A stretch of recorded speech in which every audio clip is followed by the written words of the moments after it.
is authorized to call a recess at any time. The subcommittee is meeting today to hear testimony on protections for employees' rights by ensuring fair elections at the National Labor Relations Board. So good morning, everyone, especially to our witnesses. Thank you for being here, and welcome to today's hearing. The National Labor Relations Board was created by Congress to serve as a fair and neutral arbiter in resolving labor disputes between employers and employees. Sadly, the Biden administration has twisted it into a partisan attack dog for big labor interests. It wasn't supposed to be like this. In 1935, Congress passed the National Labor Relations Act to protect against unfair labor practices that existed at that time and to supervise fair union elections. It created the NLRB with a clear purpose in mind. First, to be strictly nonpartisan, consisting of 3 impartial government members. Second, to be a quasi-judicial body, meaning it would base its rulings on formal records in administrative proceedings and case law. Third, and finally, to act as an independent federal agency. However, this is not how President Biden's NLRB functions today. The Biden administration started its historical politicization of the agency when it fired Trump-nominated and Senate-confirmed General Counsel Peter Robb. No general counsel had ever been fired in the 70-year history of the position until Biden came along. Robb was replaced by the hyper-partisan Jennifer Abruzzo, whose nomination forced a tie-breaking vote in the Senate. This for a position that in years past was filled by neutral government employees. Abruzzo's roots as a union lawyer are in direct contrast with the agency's tradition. And as you would expect, Abruzzo has continued the politicization and weaponization of the NLRB. In an April 2022 memorandum, Abruzzo urged the board to overturn a long-standing precedent regarding employer free speech. The precedent upheld an employer's right to hold meetings and educate workers on unionization, speech which is protected by the First Amendment and the plain text of the law. She argued that employer education was actually, quote, licensed to coerce, unquote. Typical of left-wing activists, the NLRB did not want to allow workers to hear multiple perspectives and make their own informed decisions. Abruzzo also fired a brief challenging the secret ballot process. She argued that signed authorization cards would be sufficient to qualify a union as the exclusive employee representative without giving employees the opportunity to actually vote. Card check, as it is called, is not a substitute for the electoral process, and the history of authorization cards is ripe with abuse from union organizers. Although private union membership has fallen to the lowest level since 1983, Abruzzo and the NLRB habitually overstate unionization movements to gin up mass interest from their complicit media allies. For example, this administration would have you believe that every Starbucks in America is unionized, when only 304 of over 9,000 stores currently are unionized, or about 3%. Not only have a limited number of Starbucks actually unionized Starbucks stores, but employees have already begun to reconsider their decision to join a union and filed petitions to remove Workers United in several Starbucks stores. All told, this administration's actions flip on its head the D.C. Circuit Court of Appeals declaration that, quote, employees pick the union. The union does not pick the employees, end quote. The NLRA guarantees people the right to organize, but it stops there. It doesn't coerce people into organizing. Fundamentally, the NLRB's mass union drive turns on the question of choice. Do employers have a choice in what they can say to their employees? Do employees have the option not to join a union? Americans want options. We want to choose our physicians, our schools, our employment relations. And polling suggests that an overwhelming majority of union households support having more freedom to join or not to join. And 67% support the choice to resolve questions concerning union representation by secret ballot election. Small businesses have been hit hard for the last several years thanks to the Biden shutdown of the economy over the China virus, crippling small businesses across Virginia's 5th congressional district and the country. The last thing American businesses need right now is for unelected bureaucrats to further undermine their efforts to survive. And we are here today to discuss several important pieces of legislation.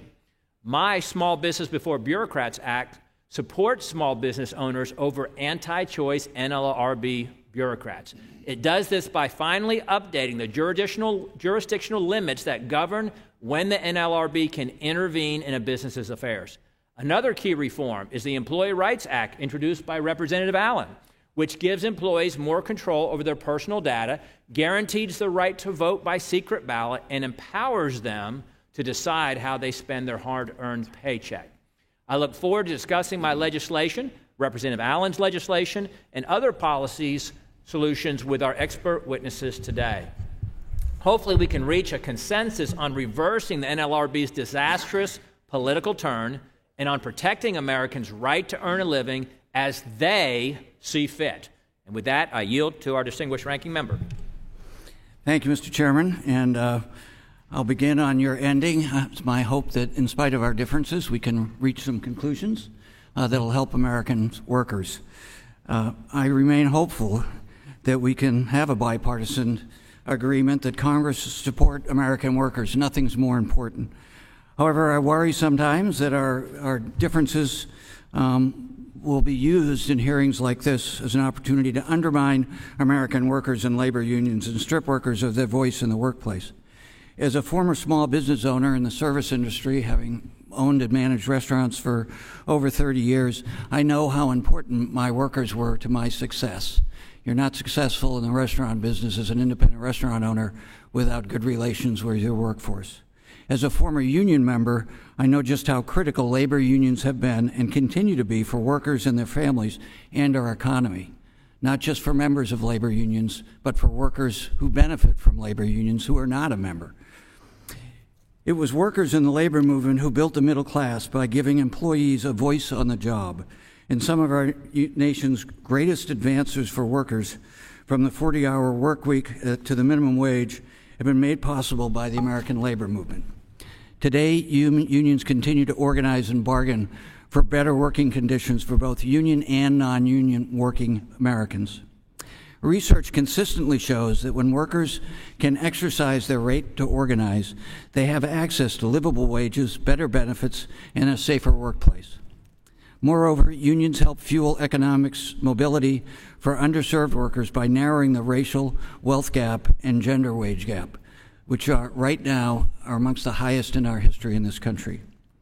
The need for labor unions has come to focus particularly as workers seek to reject the unfair working conditions that were worsened by the COVID-19 pandemic.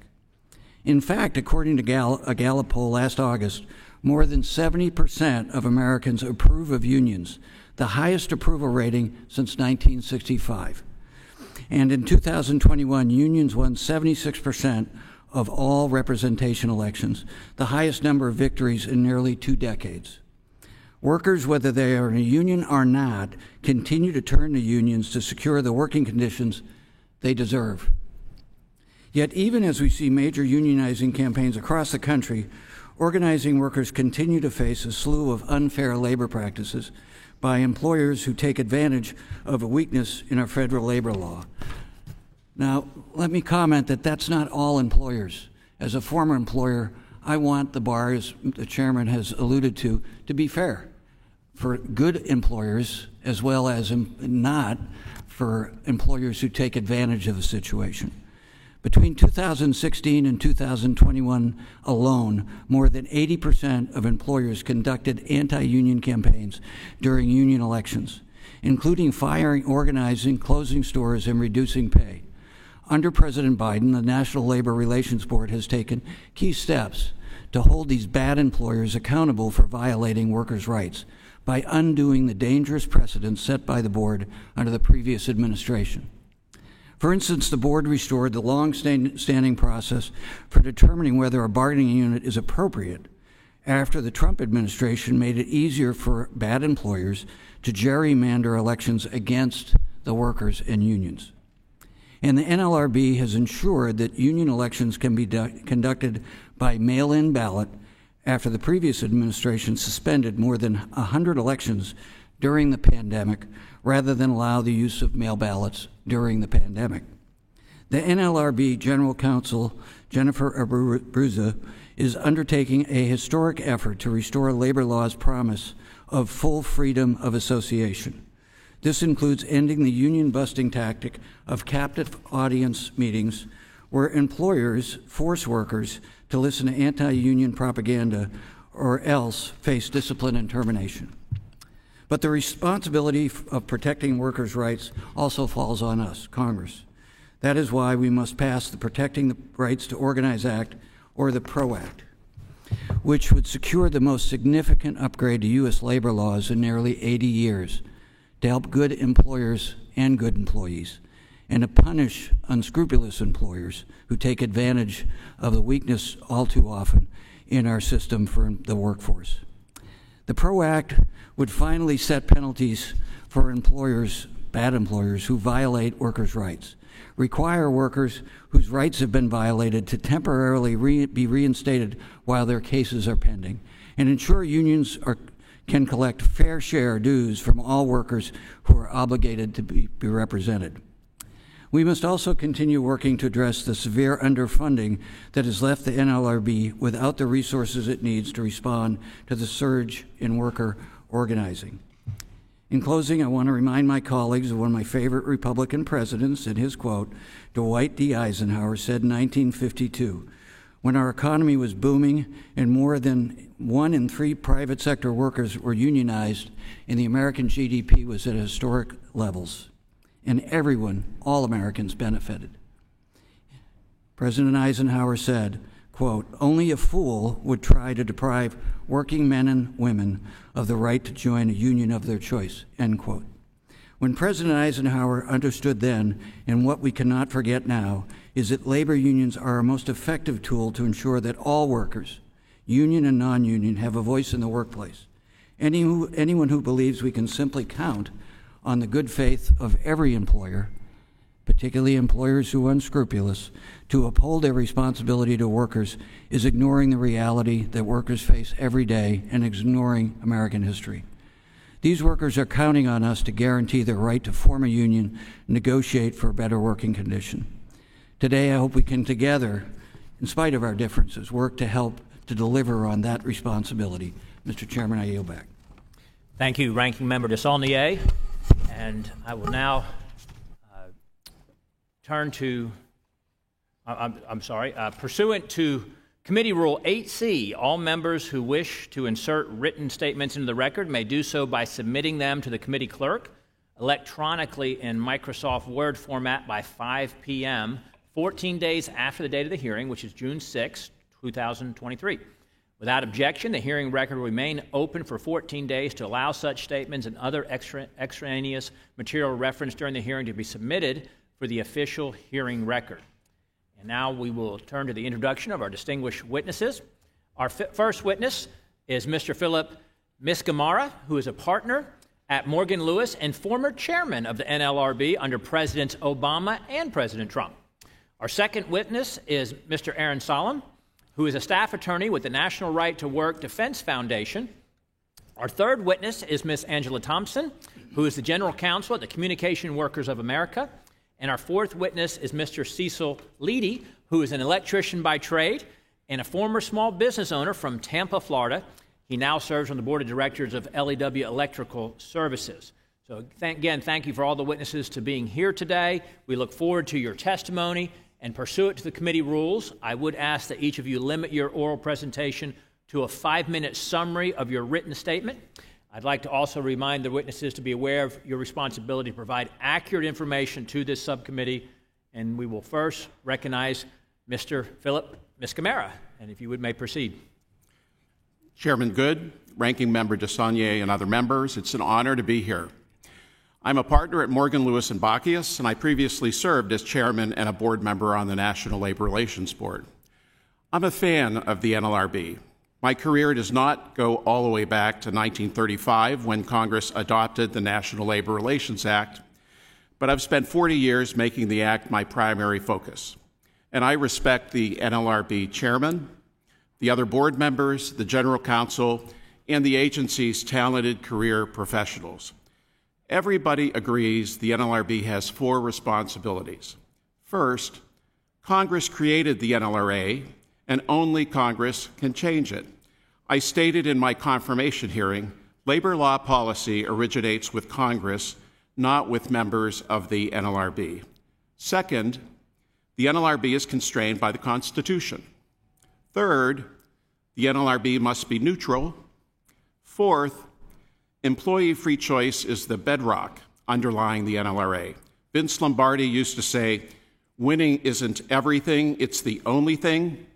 In the NLRA, Congress did make employee free choice everything.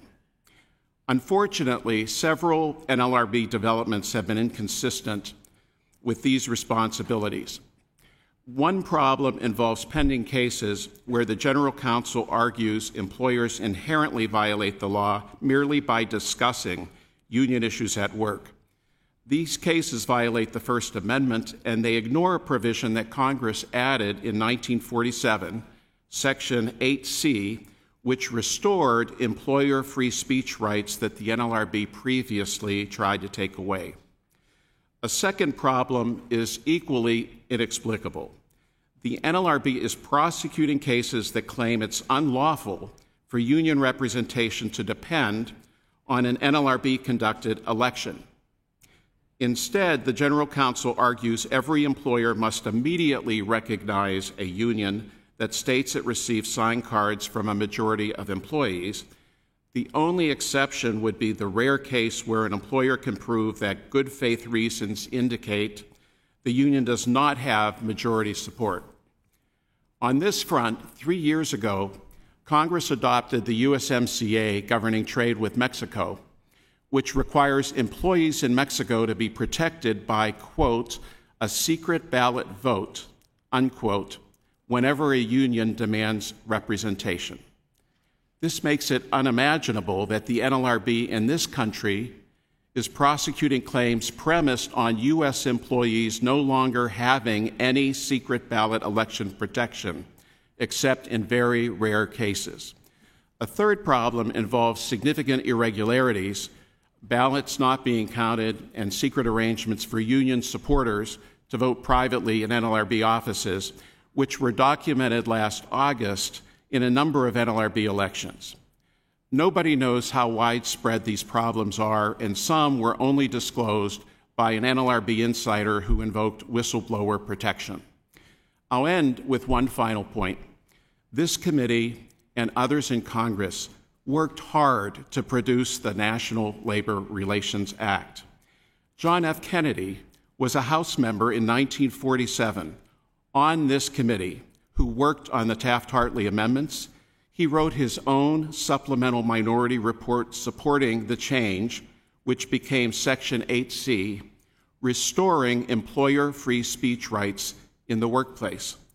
By 1959, he was Senator Kennedy. He chaired the conference committee that approved the Landrum-Griffin Act amendments, and he emphasized the importance of NLRB secret ballot elections, including election campaigns where, quote, both parties can present their viewpoints, unquote.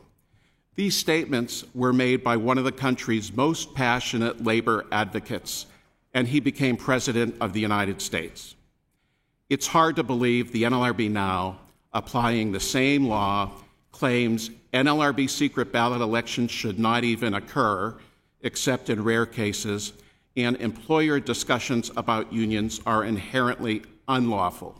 My friends and former colleagues at the NLRB have important work to do, but Congress makes the rules, and everyone, including the NLRB, needs to follow them. Thank you, and I welcome any questions. Thank you, Ms. Kamara. And now we recognize Mr. Aaron Solom for your testimony. Thank you for the opportunity to appear before you today. I've been practicing labor and constitutional law for over a decade on behalf of individual employees at the National Right to Work Legal Defense Foundation. Since its inception in 1968, the foundation provides free legal aid to employees who wish to exercise their rights to refrain from joining or assisting labor organizations and to freely choose whether or not to be represented by such organizations. Now, the principal purpose of the National Labor Relations Act is to protect employee free choice. The Act gives employees an equal right to choose to join a union and to refrain from joining a union. Former Chairman Miscamara did an excellent job in his oral testimony and his written testimony describing the Joy Silk regime that the General Counsel is attempting to bring back. But I want to address what happens during a card check drive and how hard it is for employees to get a secret ballot election to decertify a union. In a card check, an employee can be cornered by a unionizer at work or at home. It can be one organizer, but sometimes it's more, 2 or 3. They present a card to the employee asking them to authorize the union to become the monopoly representative. But there are many documented cases where employees are threatened, pressured, harassed, and tricked into signing cards. The union organizer may cajole the employee by telling them that the card is just for more information or just for an election. The organizer can tell them that a majority of employees have already signed and that the other employees will know if they don't sign. Worse, organizers have made threats of violence to employees who may not wish to sign. This is coercive conduct that would not occur when someone is looking over a secret ballot in an NLRB-conducted election. For example, the following activity is not allowed in board-conducted secret ballot elections: prolonged conversations with prospective voters in the polling area by union or employer representatives, electioneering among employees waiting in line to vote, speech-making by a union or employer to masked groups within 24 hours of the election, a union or employer keeping a list of employees who have voted as they enter in the polling place other than the official eligibility list, and a union or employer handling ballots. But similar conduct occurs by union organizers in every single card check campaign. The place where the union confronts an employee with the option to sign an authorization card is the functional equivalent of the ballot box of the polling place. When an employee signs or refuses to sign an authorization card, he or she is not likely to be alone. This decision is going to be made in the presence of, like I said, 1 or more union organizers. This will also likely occur after a union mass meeting. In either event, the employee's decision is not secret, as in a board-conducted election, because the union knows who signed and who did not. Now, the General Counsel is working hand-in-hand with the board to ensure that it is easy to get a union in through card check, but hard to get the union out. After a union is recognized, if employees want to exercise their right to a secret ballot, they are barred by the board's proposed rule, which brings back in full force the voluntary recognition bar. This means that an employee cannot file a decertification election for 6 months and up to 1 year after a voluntary recognition. Similarly, if the union and employer sign a contract, the contract bar will bar a decertification election for up to 3 years. After a card check and a mandatory recognition under the Joy Silk regime, there may be a bar for employees seeking an election for up to 4 years. Similarly, the board is bringing back the repudiated and heavily criticized blocking charge policy. Under the blocking charge policy, a union can block an election simply by filing an unproven, meritless charge to halt an election. The prior board, under the leadership of Chairman Ring, modified the blocking charge policy to remove its worst excesses and ensure that most decertification elections proceed to a prompt vote.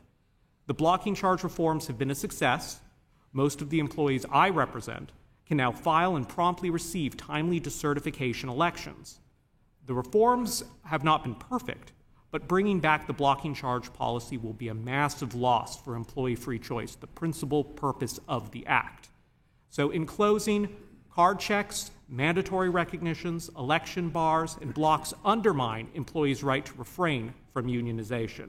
This committee should take action to ensure every employee receives a secret ballot, and unions can no longer unilaterally halt decertification elections from occurring. Thank you.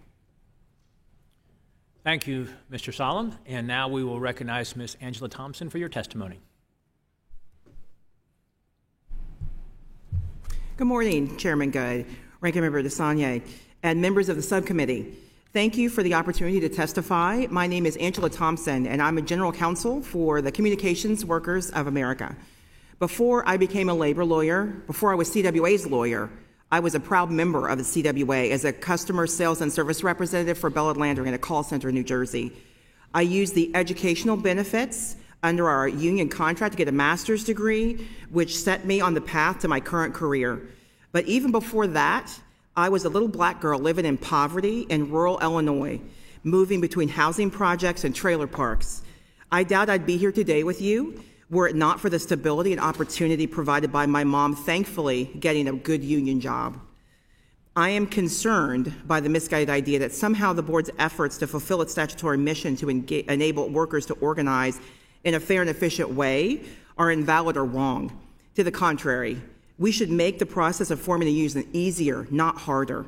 I want to highlight some specific actions that the board is taking to ensure that employer interference and bureaucratic red tape do not stand in the way of workers' decision to organize. Since the act was passed, workers have always been able to obtain union recognition based on a showing of majority support within their workplace and not exclusively through a board election. The board and its general counsel are currently working to make it easier to designate a union representative if that's what a majority of workers want. Attacks on voluntary recognition are also an attack on ability of responsible employers to run their businesses as they see fit. For example, Microsoft remained neutral and allowed workers to make their own decision about whether or not to join the union when video game workers at its ZeniMax studios announced that they were organizing. The company swiftly recognized ZeniMax Workers United, CWA, after a neutral third party confirmed that a majority of workers favored joining the union. There are many reasons why a company might choose to voluntarily recognize a union, and the idea that the board would establish policies designed to deter employers like Microsoft from remaining neutral is not only an intrusive way of micromanaging how companies run their businesses, but is also contrary to the commands of the Act. Also, the board is reassessing the legality of coercive mandatory captive audience meetings that employers force employees to attend in order to disseminate aggressive anti-union propaganda. Decisively prohibiting this type of coercion would go a long way in restoring worker freedom in representation elections. There is an implicit right protected by the Act to refrain from receiving information supporting or opposing the decision to engage in collective bargaining. I agree that it is inherently coercive and unlawful for employers to force workers to attend anti-union meetings and to discipline them for failing to do so. One issue preventing the board from conducting free and fair elections is a lack of funding. Although the recent increase in funding will allow the board to continue its critical operations and prevent furloughs, the board remains understaffed after almost a decade of flat funding. The lack of timely decisions by an understaffed board can have a chilling effect on organizing efforts. I am alarmed by the 22% cut to non-defense discretionary spending in the Default on America Act. A funding cut for the board of that magnitude would wipe out last year's increase twice over and prevent the board from timely fulfilling its statutory duties. The biggest problem standing in the way of free and fair representation elections is employer interference with worker decisions. Employers are charged with violating the law in nearly 42% of all union organizing campaigns, which makes free and fair elections impossible. For example, Apple illegally fired 5 workers who supported a union organizing drive in Kansas City. This came after Apple interrogated workers regarding their support for the union, promised improved working conditions if they declined to support the union, and threatened workers with worsened workplace conditions if they continued to organize. Despite the intent of the Act, in most organizing drives, workers face extreme intimidation from employers and hired anti-union consultants. As such, the most important thing that Congress can do to ensure free and fair representation elections is to act to prevent employer intimidation by passing the Protecting the Right to Organize Act. The PRO Act comprehensively restores the Act to fulfill its purpose of protecting the rights of workers to combat power imbalances by engaging in collective bargaining. In closing, I urge the subcommittee to support the board's ongoing efforts to fulfill its statutory mission as mandated by Congress and to provide the board with the resources and tools needed to better ensure that the rights of all workers to decide whether or not to organize free from employer intimidation are protected. Thank you for the opportunity to testify before you today. I look forward to any questions you may have. Thank you, Ms. Thompson. And You're now welcome. we recognize our final witness, who's actually been a small business owner. Mr. Leedy, you may begin. Thank you, Chairman Good, Ranking Member DeSaulnier, and members of the subcommittee. It is my privilege to testify here today on the hearing of protecting employee rights and ensuring fair elections in the NLRB. My name is Cecil Leedy, and I'm a founder of LEW Electrical Services, a small contractor in Tampa, Florida. I'm here today on behalf of Independent Electrical Contractors as the 2023 National President and my local chapter, Florida West Coast, based in Clearwater. The Independent Electrical Contractors is an association of 52 chapters with almost 4,000 members, and we are training 16,000 apprentices this year. My grandfather and my father were both electricians in the coal mines of Pennsylvania. My father relocated to Florida and ultimately started an electrical contracting company. After graduating from college on a Saturday, I started work on Monday morning. Last year, January of 22, my 3 children bought me out, and I now work for them. IEC is deeply concerned about the efforts of the NLRB to impose policies that would restrict the ability of the merit shop electrical contractors like mine from being able to have open conversations with their team about prospects of joining a union or voting to be represented by one. Communications with employees is critical in any business, especially a small merit shop electrical contractor. Merit shop contracting firms have daily conversations with their employees about safety, customer service, best practices, and how to improve the operation, and mine is no exception. Sometimes included in these conversations, we'll discuss issues as they relate to the merit shop philosophy when compared to the union model. We take time to explain to our employees that the team, merit shop, and what it means to their careers within the company and the industry. We talk about the opportunities that merit shop contractors offer their team to progress in their careers based on the quality of their work and the potential to quickly advance in the industry as it aligns with their career aspirations. Whether that means taking on additional responsibility to mentor or oversee apprentices or advance into the position of foreman, estimator, project manager. They have the ability to progress in their careers as they desire.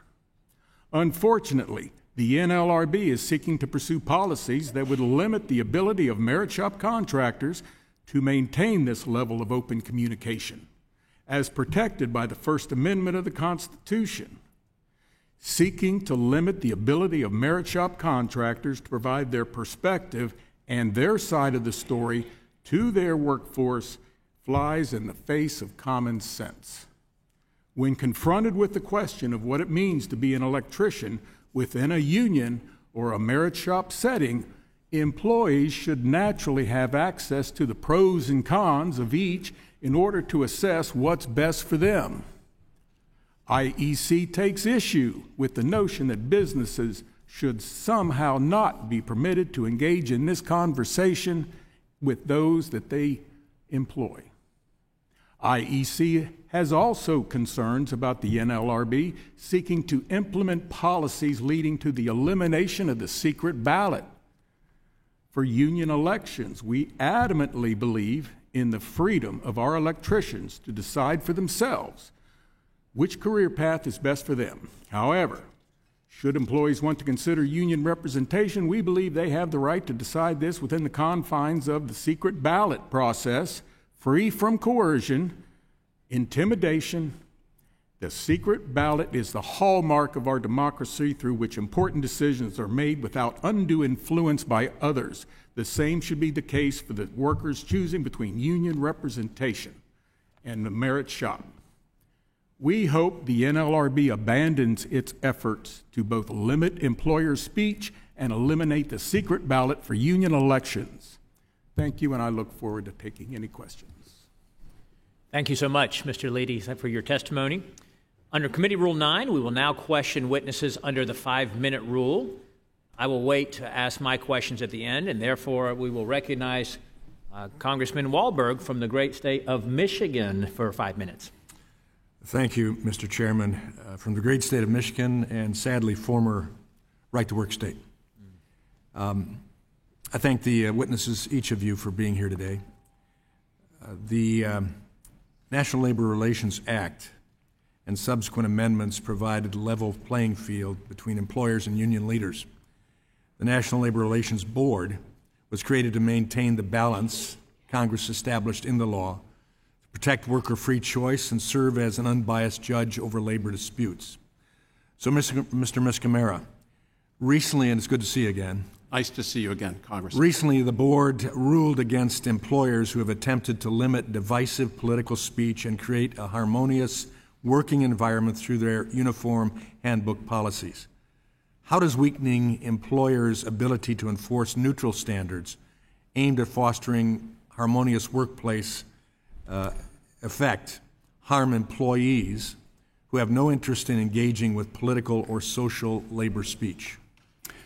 Well, thanks for asking that question, Congressman and Wahlberg. And I have strong feelings about this area because the case that you've mentioned, I participated in a case when I served on the NLRB called William Belmont Hospital.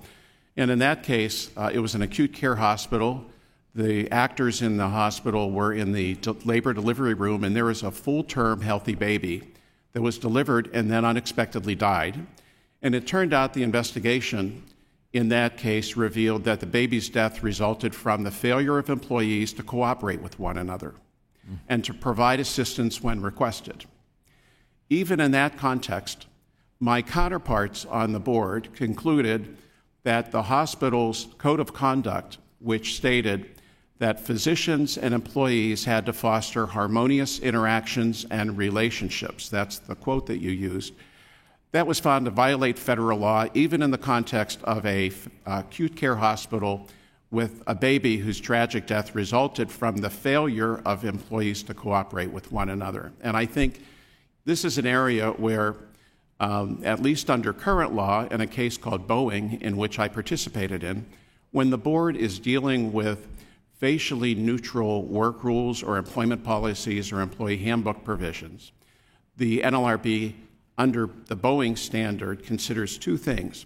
One is the possibility that a particular rule might impede or obstruct protected conduct under the National Labor Relations Act, and that's very important to consider. But the second thing that the board would consider under the Boeing standard is the rational and reasonable and legitimate justification associated with a particular rule. The board has currently invited supplemental briefing and public briefing on the possibility of changing the Boeing standard and possibly going back to the same type of standard that resulted in the invalidation of the hospital's code of conduct that I described. I think that would be a mistake, and this is a very important area. Yeah, appreciate that.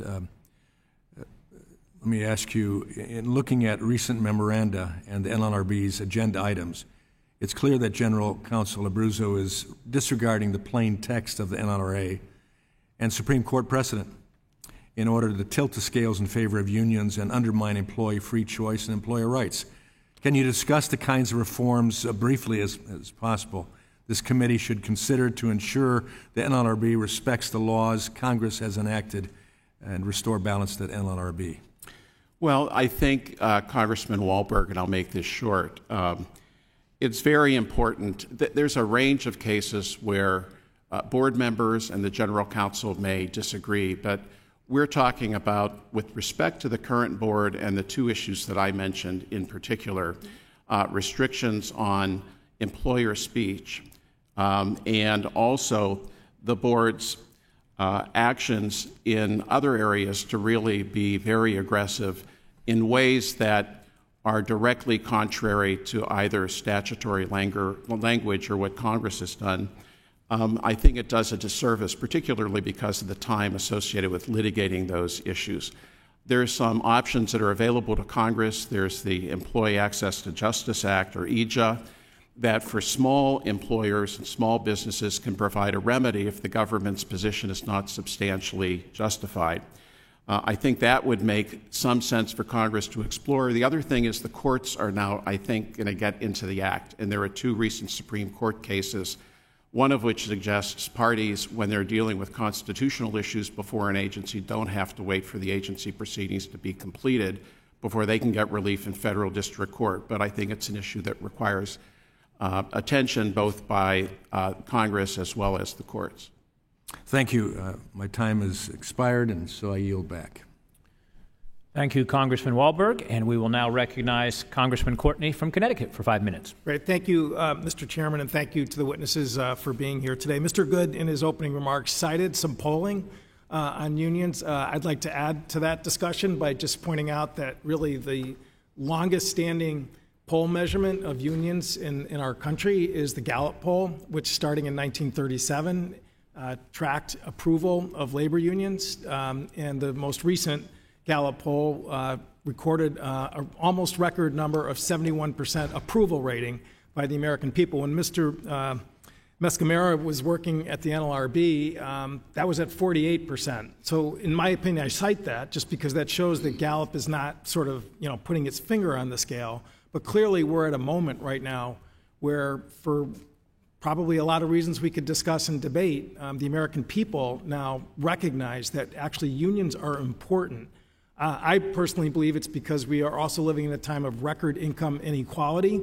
Every international measurement shows that we have the highest level of income inequality of any developed nation. The UN came out with a report that verified that recently. And we are also seeing a shrinking middle class, which I think is a red flashing signal about the stability of a democracy, which I think a strong middle class is essential.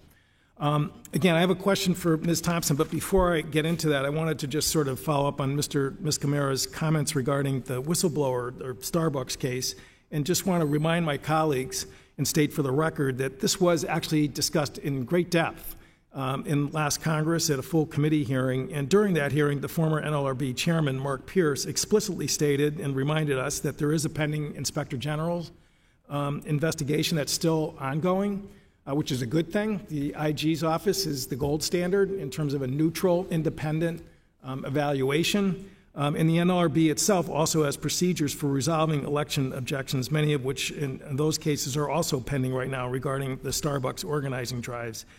If there's merit to these allegations, then the IG and the agency will inform us and has the power to address them, but it's not our job to intervene in pending cases. Ms. Thompson, along some of the same lines, my colleagues on the Republican side have complained about in other forums, have complained about the NLRB's use of mail ballots in the election process, expressing concerns that voter participation is lower than it is when election occurs on employers' premises. However, data from the NLRB reveals that participation in mail ballot elections actually has dramatically increased in the last 3 years. So mail ballots, which enable voters a safe, flexible way to vote outside the building of where their employer may have conducted an anti-union campaign, we still have a 10-year-old appropriations rider that prevents the board from even considering the use of safe electronic voting. How would lifting that rider protect workers' freedom of association? Sure, thank you for that question. Lifting the rider on electronic elections, I mean, now that many workers are increasingly working remotely, providing an option to hold electronic elections would mean that elections could be held securely and efficiently. Ensuring that the elections can be held is especially important given the ongoing funding crisis in an efficient manner. That continues to stand in the way of timely elections by the board for the Board to Protect Workers' Rights. And we know that these elections can be done electronically in a way that is safe and secure via electronic means, because we've got the example of the National Mediation Board sort of successfully conducting union representation elections in that way for nearly 2 decades.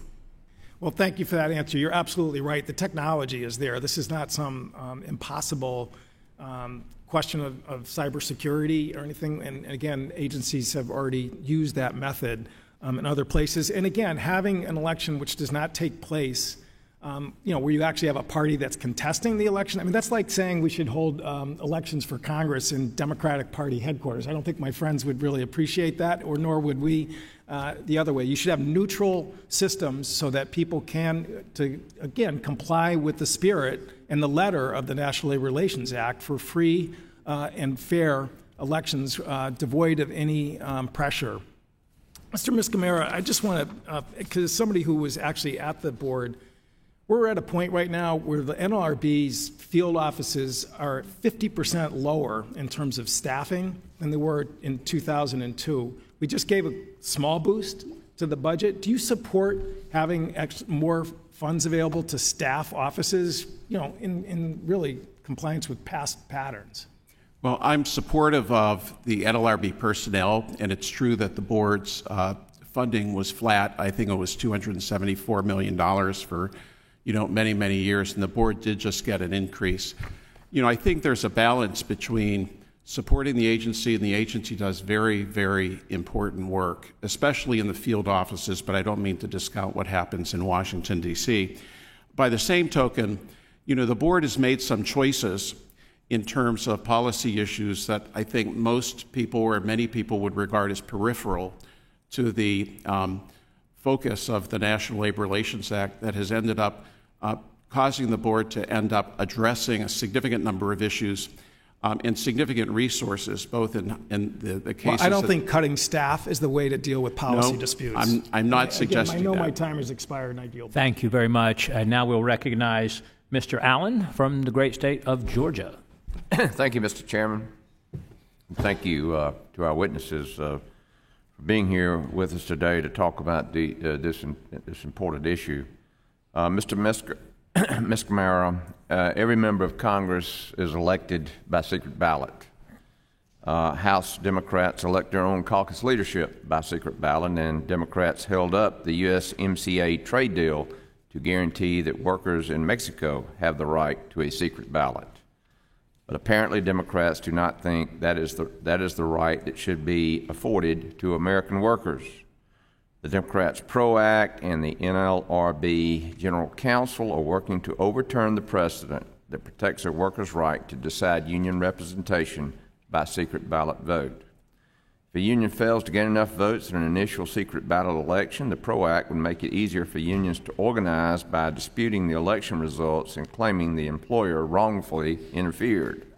My bill, the Employee Rights Act, guarantees workers the right to vote on questions of union representation by secret ballot. Can you discuss why secret ballot elections are more reliable gauges of employee free choice when compared to card check organizing campaigns? Well, I think that experience has shown that secret ballot elections and the secrecy associated with everybody's vote is really a cornerstone of the National Labor Relations Act. And we live in a democratic society. And you don't have to take my opinion, because the Supreme Court in two different cases, one that was decided in 1969 and one that was decided in 1974, both concluded that secret ballot elections were the preferred method of evaluating employee sentiments regarding union representation. Conversely, the Supreme Court in both of those cases indicated that authorization cards or signed cards or petition are admittedly inferior to secret ballot elections. And you mentioned the USMCA, and I mentioned that in my opening statement. I think that it's surprising to me that the agency that Congress has charged with conducting secret ballot elections would then move in the direction of making secret ballot elections occur only in a very small number of cases. Right. Well, thank you. Mr. Salom, in the 117th Congress, then President of the AFL-CIO, Richard Trumka, testified to this committee that unions need employees' private personal information so unions can confront them, quote, at home or, quote, at the grocery store. House Democrats' PRO Act would require that unions are given this information, including home address, cell phone number, personal email address, and more. Do you think workers want to be confronted by union organizers at home or in public at the grocery store? Thank you for the question, Congressman. My answer is no. I don't think employees want to be confronted at home or at the grocery store, especially the employees that I represent that simply want to refrain from unionization. Now, it's important to note that this kind of information that's given out by the NLRB when it comes to cell phones, email addresses, there's no limitation on the use. So it can be used by unions, third parties who are strangers to the workplace for any reason. As we know, over the past few years, there's been multiple examples of people's personal information being misused. Right. Placing this out there increase that risk. Well, data privacy is an important subject in this country right now, and it's a bipartisan issue. Is it pro-worker to force them to be subject to this against their will, or would they value the ability to choose what information is shared with the union, which my bill, the Employee Rights Act, allows?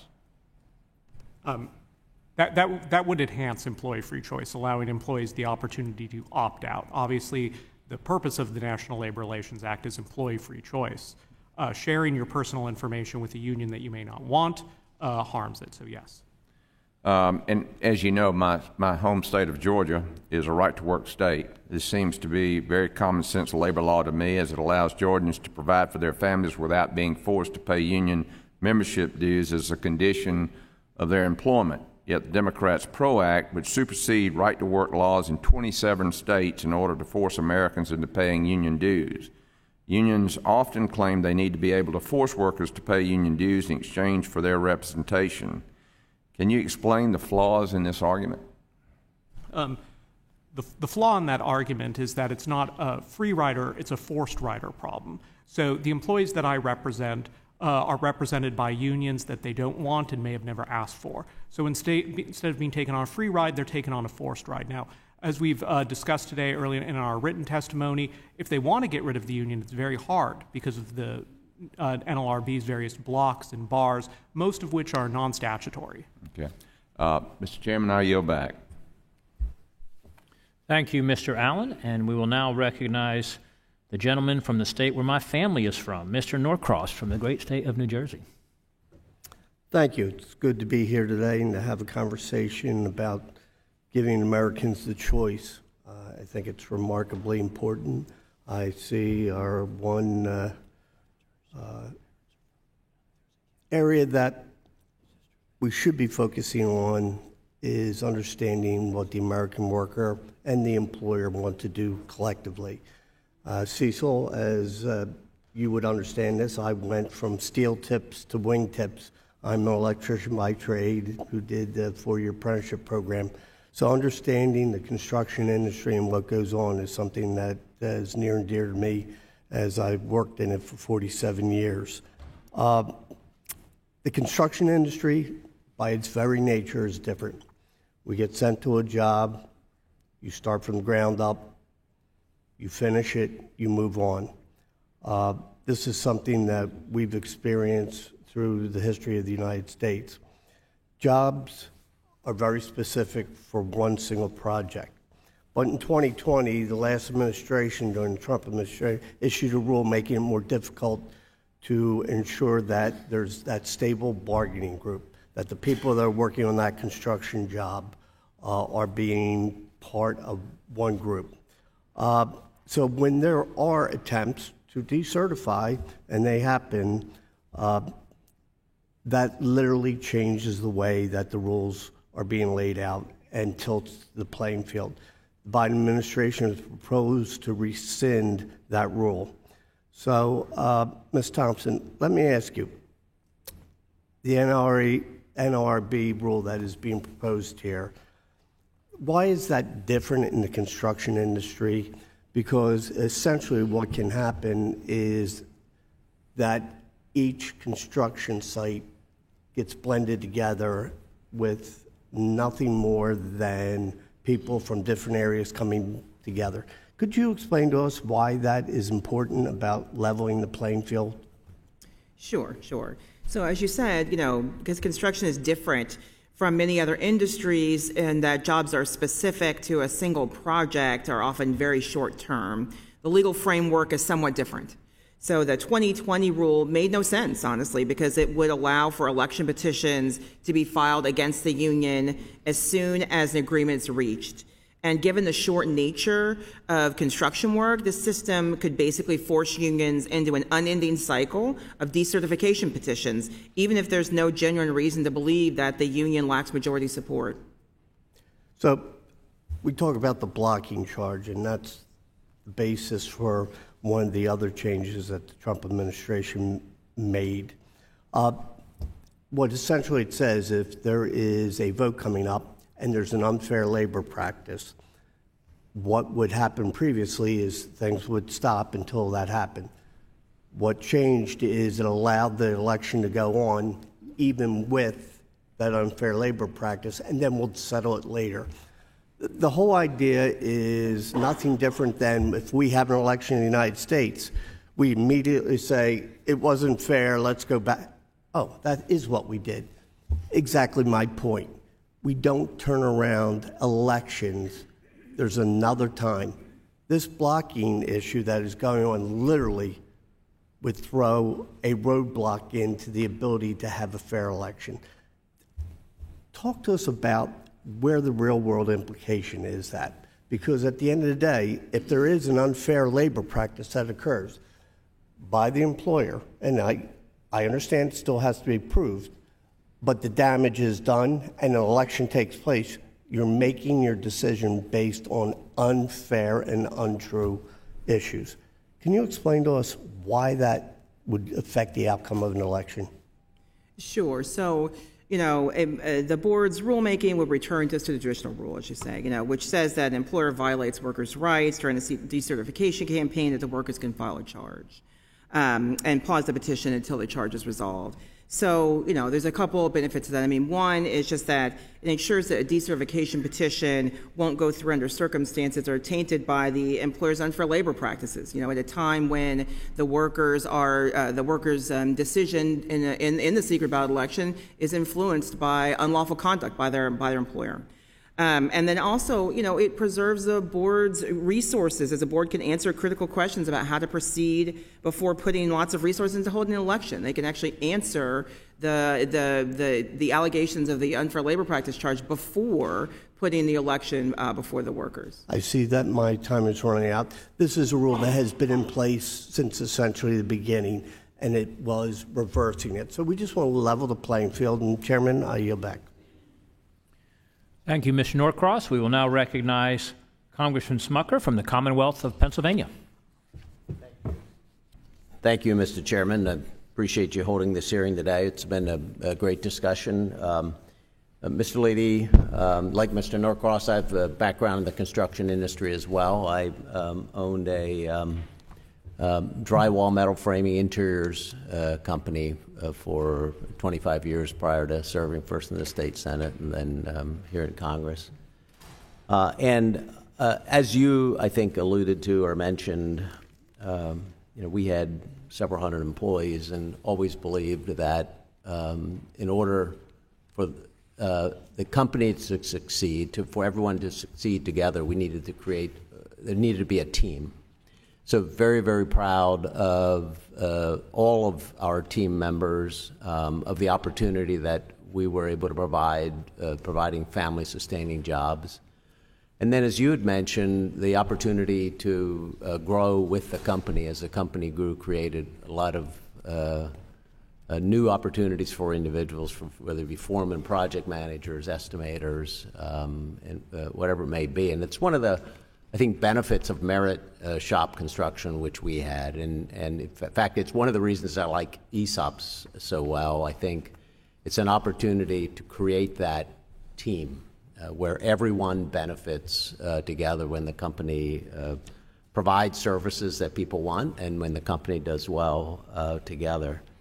I was a member of Associated Builders and Contractors, participated in their apprenticeship plans, actually saw your association's apprenticeship sites as well, and the great work that's being done there. I'm a member of the Ways and Means Committee, and we've been looking at the labor force participation rate in the country, which has not yet quite come back to where it was pre-pandemic. And we need to do a better job of connecting people with the jobs that are out there, and it's why I think construction provides so many great opportunities. I was through a number of union organizing campaigns myself in our company, and I saw a lot of bad behavior by union members. We had vandalism at our sites. We had a lot of coercion and threats and so on. And then I've also seen some really good union business managers who were there to just simply offer another choice for employees. And I know most companies are great. Understand that relationship with their team members is really important. And then there can be bad company owners as well. And so when I first went to the state senate, I fought unions a lot in my life as a construction company owner, and then went to the state senate and worked with union representatives there on a bill that I thought was beneficial. So it can be good and bad on either side. I think the most important concept is that employees should have a choice and should be able to get the information that they need to make those choices. And so I think it's is it Solom? Solom. Solom, I'm sorry. Mr. Solom, you talked about the secret ballot elections, but I think it's a fundamental principle in a democracy, and I think it's so important. Why is it that we would move to a system that moves away from that when employers are making or employees are making a very important decision about what they want their workforce to look like? Why are we seeing a trend to, you mentioned a card election, why would that be?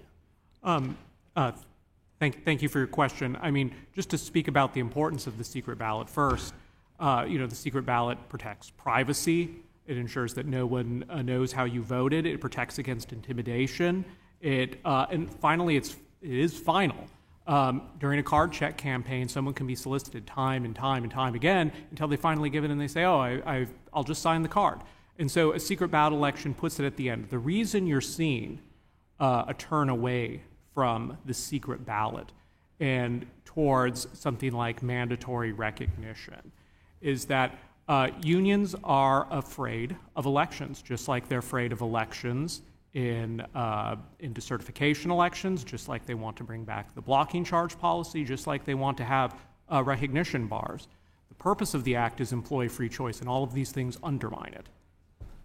Thank you, and I'm already out of time. Thank you, Mr. Chairman. Thank you, Mr. Smucker. And now we will recognize Mr. Mervan from Indiana for 5 minutes. Thank you, Mr. Chairman.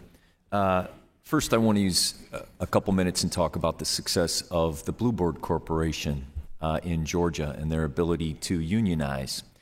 And why that's important or needs to be said is because of the investments that were made through the administration in the last Congress in the infrastructure bill, in the CHIPS and Science Act, and also in the Inflation Reductionary Act.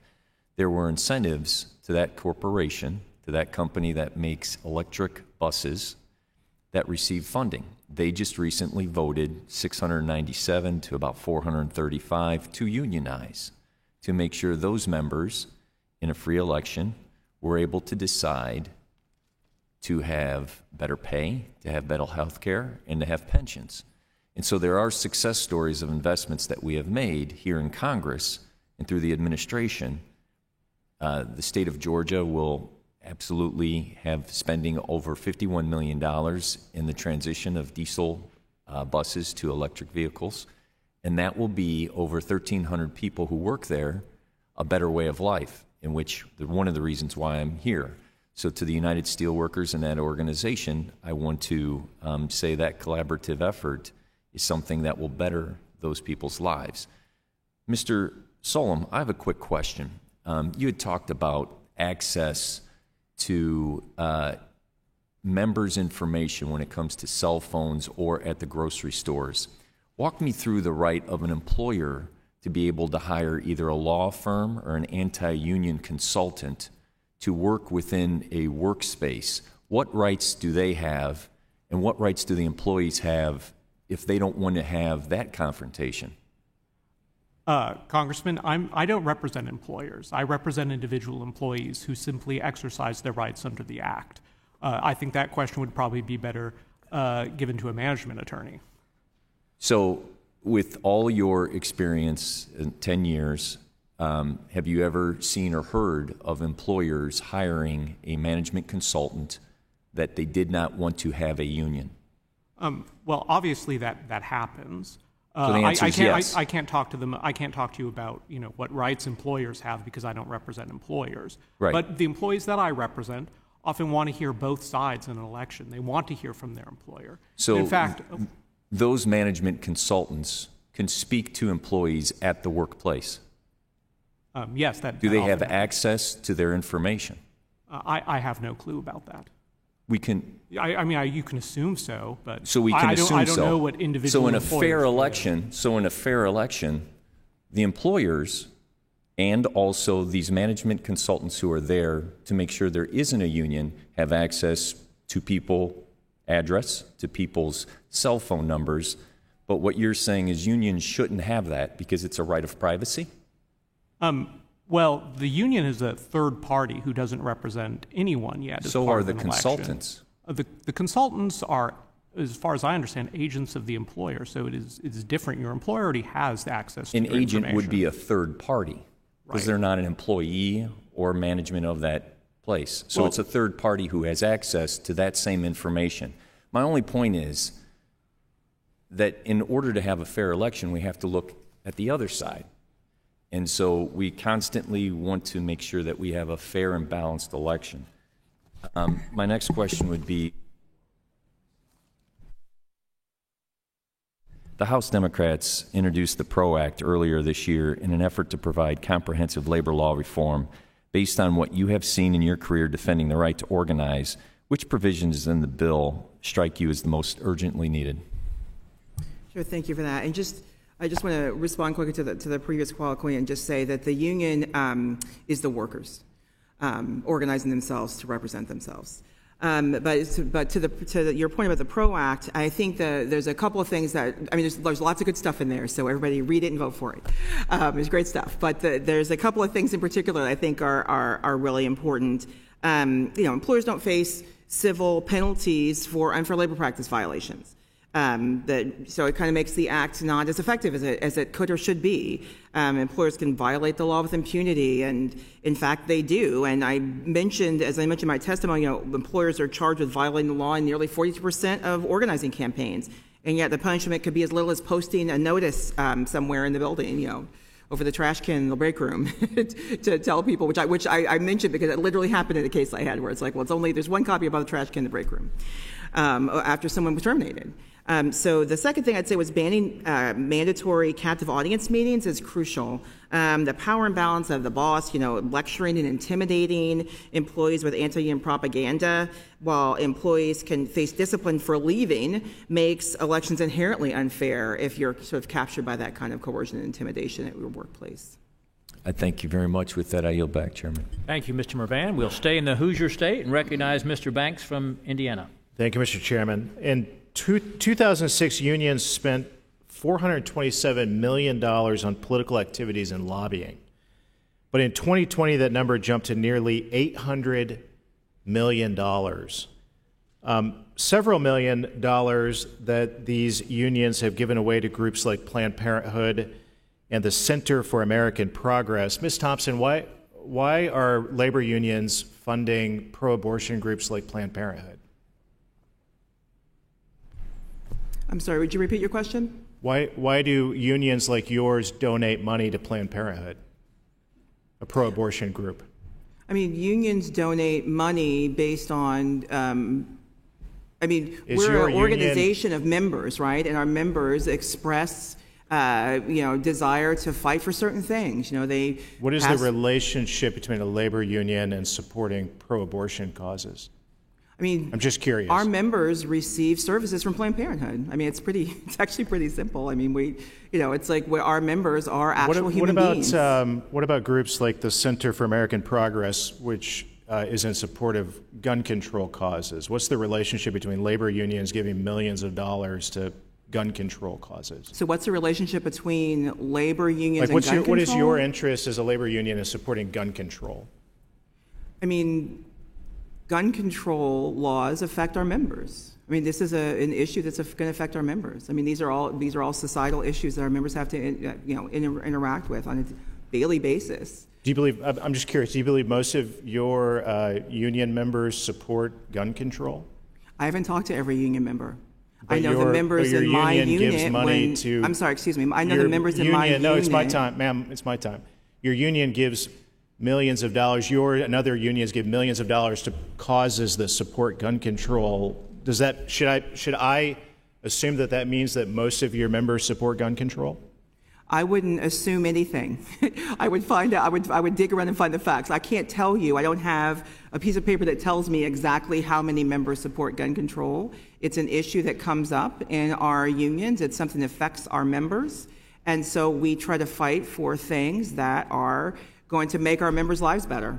And everyone, part of union democracy is doing something that helps, that the majority of members might want. So it's really interesting. So your union, you're admitting that your union has a direct link to pro-abortion and gun control causes. That's why you give. No. That's what you just said. I mean, you give. Your union gives money to groups that support those things, and I'm saying that without being able to actually call our Secretary Treasurer's office and verify that, perhaps that is true. I actually don't know whether what you're saying is true or not, to be perfectly honest. So I would not say that we support those. Well, it was interesting you defended it. I mean, that's obvious, Mr. Solem. I mean, what is the relationship between labor unions, political giving to causes like Planned Parenthood and gun control causes? I mean, why would a labor union funnel money to causes like that? Labor unions are political organizations that have become more political over time. And in fact, I would say that is what you were speaking about, why lots of rank and file members are alienated from their unions, because the national group doesn't represent what are their individual views. The employees I talk to often want to get rid of unions in part because they find them divisive in the workplace, but also too political. Yeah, I mean, stunningly, your colleague to your left just defended these left-wing causes and talked about how they're funneling, admitting that labor unions funnel money to these causes because they're left-wing political causes. My dad is a lifelong member of a union. He does not support gun control or abortion. And he votes as a pro-life voter and a voter who supports the Second Amendment. I think wouldn't he, like many other union members, be appalled to hear the answer of your colleague on the panel that defending these left-wing causes? I assume so, and that's why. I can't speak to your dad's views, but lots of the employees that I represent wanted to certify unions because they're far too political, and also they want to exercise their right to work. They want to be able to work without contributing to an organization that is political. Are labor unions becoming more and more so a fundraising arm of the Democrat Party? I don't know about that, but I don't know about more so and so. But over time, unions have become very political. Unions give most of their money when they contribute to politicians to Democratic politicians. But the individual employees I represent care about issues. They care about their ability to exercise their rights under the Act. Yeah, it's very troubling. I yield back, Mr. Chairman. Thank you, Mr. Banks, for your questions. And now we will recognize Ms. Hayes from Connecticut. Thank you, Mr. Chairman. Before I begin my questions, I just wanted to say for the record that use of terms like China virus that we heard in the opening are inaccurate and xenophobic, and it leads to a rise in anti-Asian hate and has no place in this discussion. I thank the witnesses for being here today. Nationwide, petitions for union representation increased 63% between 2021 and 2022. In Connecticut, the National Labor Relations Board reported a 44% increase in total cases over the same period. Between 21 and 22, the number of union members in Connecticut increased by 6%. However, non-union jobs increased faster, causing the percentage of workers belonging to a union to drop slightly from 14.6% to 14.2%. Since the beginning of the year, the NLRB has received 15 charges of unfair labor practices in my district, the majority of which were filed in the food service and healthcare sectors. This has not deterred anyone from exploring unionization. Last week, the NLRB received 2 petitions for representation in the city of Danbury, one of the larger cities in my district. I have been in workplaces where I voted against unionizing, and I have been in workplaces where I voted in favor of unionizing. Every worker deserves the right to decide whether they want to unionize and collectively bargain. I'll also say that unions are made up of people, and we would have meetings to lay out our legislative agendas and decide the issues that we wanted our union to support. So those are not decisions that are made at the top. Union members live and work in their communities, and they care about the things that affect them and their families. Unfortunately, the policies enacted by the previous administration has denied workers the opportunity to consider the potential benefits of unionizing fairly. The NLRB is currently engaging in rulemaking to overturn a Trump rule that effectively invited a decertification campaign whenever a union was recognized on the basis of majority support without an election. In 2019, the House adopted my amendment to the PRO Act, which would restore prior law and give a newly recognized union 1 year to focus on bargaining and proving itself to the workers without fending off an immediate anti-union campaign. Ms. Thompson, I know Mr. Norcross touched on this briefly, but one of the most damaging decisions by the Trump administration's NLRB was a final rule enacting unnecessary delays in the procedures between when the workers file a petition and when the election happens. Can you explain why this is and how anti-union campaigns use time and delay to their advantage? Sure.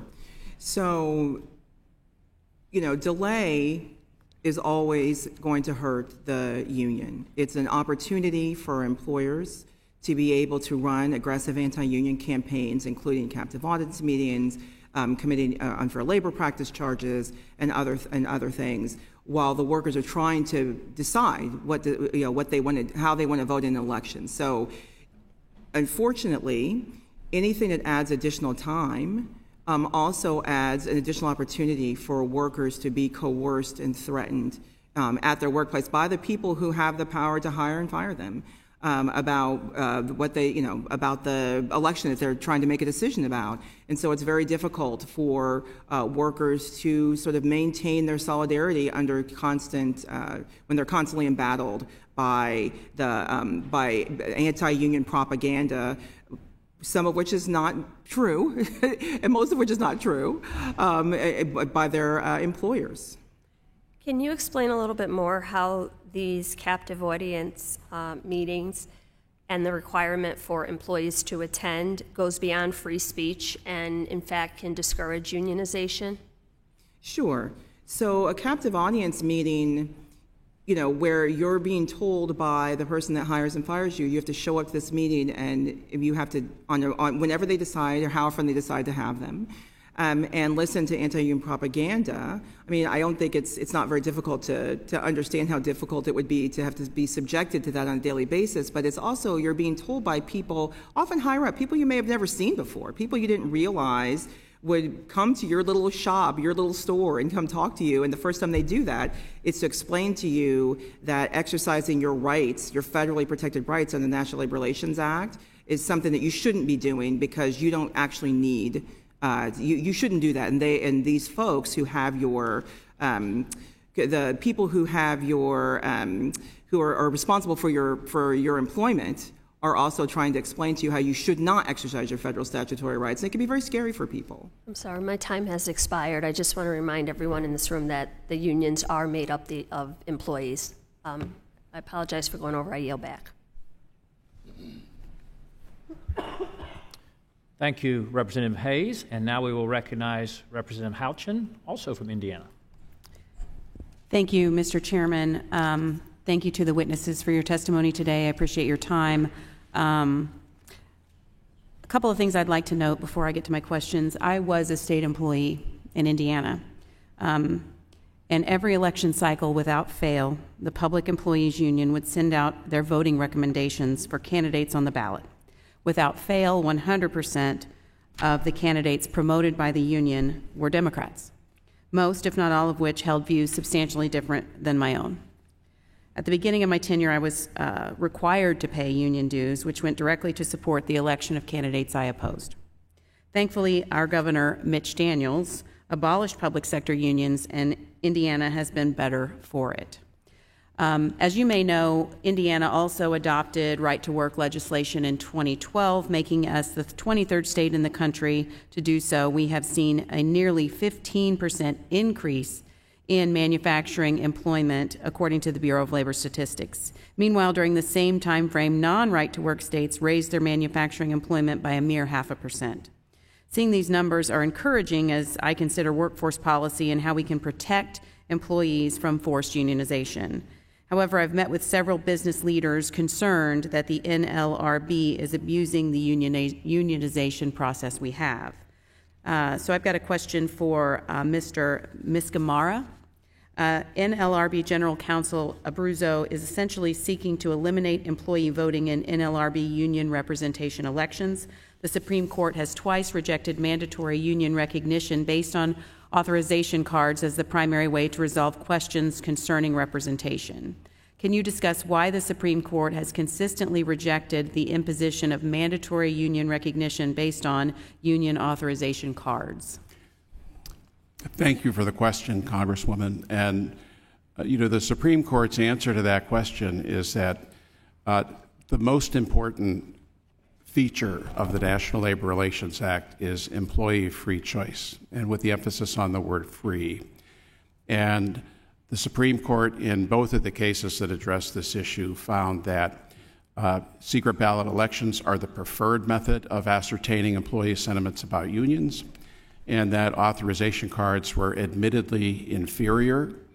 And that's been borne out in lots and lots of courts of appeals decisions as well. And the experience of the NLRB in general has been very good conducting secret ballot elections. Congress gave the NLRB two things to do, one of which is to conduct secret ballot elections, which are superior at authorization cards. And for that reason, both the courts and I think common sense suggest that the appropriate way to address labor policy here is to have secret ballot elections whenever possible. Thank you. And just continuing on that point, for nearly 90 years, the primary manner of exercising employee rights has been, under the NLRA, has been the opportunity to vote in secret ballot elections to determine whether employees have union representation. General Counsel Abruzzo is seeking to deny employees this right despite federal courts and the NLRB itself long preferring the use of secret ballot elections to determine whether a majority of employees could support union representation. My next question is for Mr. Leedy. The NLRB General Counsel wants to silence employers and ensure workers only hear the union perspective during an organizing campaign. As a small business owner for more than 30 years, can you explain how important it was for you to have direct communication with your employees? Excuse me. Thank you for the question. I felt left out. We are a service company, so communication is critical with our employees. Being a service company on the industrial level, I need that person to answer that phone at 2 o'clock in the morning and take that service call. So communication is critical. And we have spoken up to our team about the benefits of the merit shop. And I have nothing against unions. Like I said, my father and grandfather were members of the union. And, the unions certainly have a place, but, it's certainly not for everyone. Thank you. I think employee choice is clearly an issue the department is not willing to adequately protect. So I'm certainly grateful we're here considering these issues today. Thank you, and I yield back. Thank you, Ms. Houchin. And now we'll recognize Representative Omar from Minnesota. Thank you. Ms. Thompson, my Republican colleagues are claiming that the General Counsel's efforts to render captive audience meetings unlawful is somehow undermining employers' free speech rights. Frankly, their claim just doesn't add up. Let's talk about these captive audience meetings in more detail and get a sense of just whose rights are being violated. Last Congress, Michelle Eason, a Starbucks worker, testified before this committee and talked about some of her experiences with these meetings. She detailed employees being forced to attend meetings at hotel conference rooms far from their place of employment, meetings many of these workers had to find and pay for transportation for said meetings. She then described having to sit in these rooms with high-ranking members of corporations as far up as president of Starbucks North America, who they had only just met, where they talked for nearly an hour and told them that they should be ashamed for asking anything more than the company. Ms. Eason described these meetings as one-sided, with only employers speaking. And despite the fact that some union organizers were Starbucks employees who were actually in the room, they weren't given a chance to say their piece. Ms. Thompson, please tell us, what does Ms. Eason's, what does it sound like Ms. Eason is describing? Does it sound like her rights were being violated, or the free speech of the employers were violated?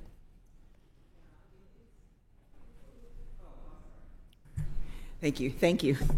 Thank you for the question. Yeah, I mean, the right to speak is different than the right to coerce and threaten. So I can speak about different things. I can express my opinion about unionization and the act, but that's very different than coercing or threatening employees, making them feel like their jobs are at stake, making them feel like if you don't show up to this meeting to receive this anti-union information that you're going to be disciplined, even though you have statutory right not to receive it. We've heard a lot about employees not wanting to engage in union activity. Maybe they don't want to engage in anti-union activity, which is also a right they have that's protected under the Act. And as you understand it, the First Amendment, does it guarantee anyone a right to free speech, or does it guarantee for an audience to that speech? I'm sorry, could you repeat that for me? As you understand it, does the First Amendment guarantee person the right to free speech, or does it guarantee them also to an audience? Yeah, I mean, you can, well, that's the issue, right? You can speak, and then if people want to hear you, they'll come. But the employer is basically telling workers, you'll come because I told you to come, and if you don't come, you're fired. And that's a different thing altogether. Your testimony earlier today is a powerful evidence of how the right to organize has helped your own family and families across this country. And I can relate myself as a former union member and as someone who's gone on strike. Many of my constituents can relate as well. I like to share a story I heard recently about a union drive at a local REI. These Minnesotans share with our office that they deserve a say in how their workplace is run. They just want the opportunity to participate fully in their workplace and communities. They feel, and I agree, that all workers deserve the right to get a seat at the table and collectively bargain. But it's seemingly ignored by on the other side of the aisle, judging by what my Republican colleagues have said against the PRO Act and in favor of bills to weaken the right to organize.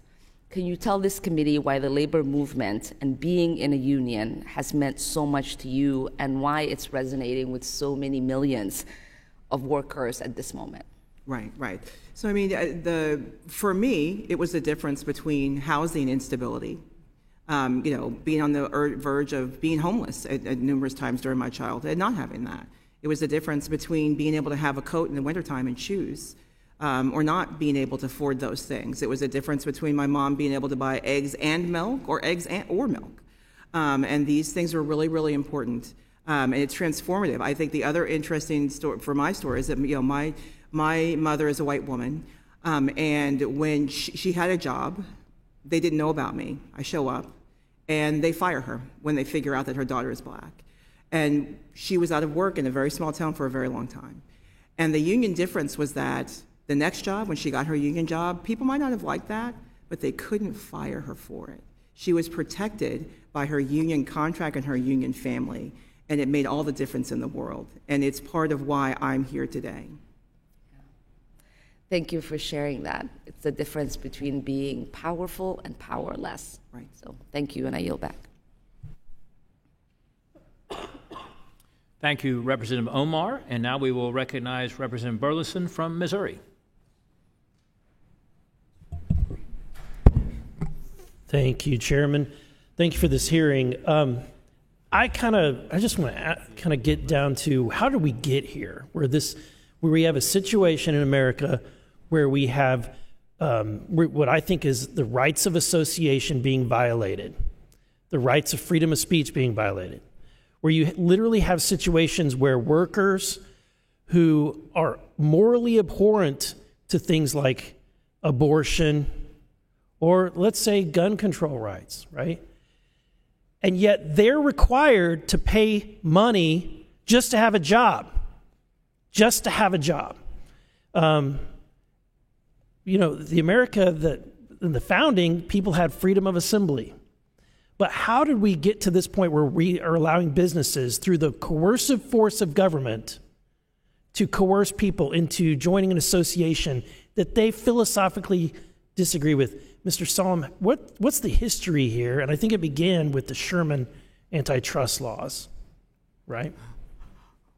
Well, I don't know if I can go back that far, but essentially federal law, the National Labor Relations Act in Section 8A3. Or the Wagner Act. The Wagner Act, right, allows a employer and a union to agree to a contract that would require the forced payment of dues and fees. Now, as you said, this violates an employee's fundamental right to the right to work, the right to earn a living, because if they don't pay, they can be fired on condition as a condition of employment. Right. And the irony is that this place creates a lot of downstream problems, because originally the Sherman Antitrust Act said it was illegal for people to collude on pricing. And they did that because they were trying to stop businesses from colluding on pricing. But the outcome was that unions were also colluding and that therefore illegal. Therefore, we passed the Wagner Act, right? And the Wagner Act then creates further downstream problems because it said not only after the election occurs can you join a union, but you're required to. You have no right to be removed from that union. I'm getting heads that are nodding in the back. The follow-up to that was the Taft-Hartley Act, which was the act that said states could evoke a law that erases basically the coercive part of it. So the outcome is economic freedom for some states and others not so much. So my state of Missouri is a closed union or forced union shop state, yet we're surrounded by right-to-work states. And you know what I hear every day? The sucking sound of jobs leaving the state of Missouri and going into states where workers have economic freedom. Why are those states growing and states like Missouri are not growing as fast? Freedom is popular. Many businesses say that they'll only start jobs or start businesses or bring jobs to right-to-work states. And right-to-work is a proven job creator. The latest data from the National Institute for Labor Relations shows that right-to-work states have double the job growth of forced unionism states. But even more important than the economic argument for right-to-work laws, I think what you touched on earlier is that it's a fundamental freedom, which is what the Supreme Court ruled in Janus for public sector workers, is that no one can be forced as a matter of the First Amendment in the public sector to pay dues as a condition of employment. I worked in IT in the private sector. No one was union in IT that I can think of. And you know what benefits employees more than anything is more job opportunities, more employers down the road. And so I didn't have to look to some other organization or association to fight for me for my personal compensation, because the best thing that benefits an employee is competition. And the sad part is that we chase it away when we enforce laws in our states on employers. Because if you're an employer and you're looking to go to a state, why would you ever want to go to a forced union state and have to deal with not just the employees that you want to negotiate with and work with, but now you've got some third party that wants to step in and tell you how to run your business? Right-to-work laws don't get rid of unions, but they just make it optional for those individual employees. And so there's certainly right-to-work states where unions flourish, but it's dependent upon individual choice for those employees. Thank you. My time has expired.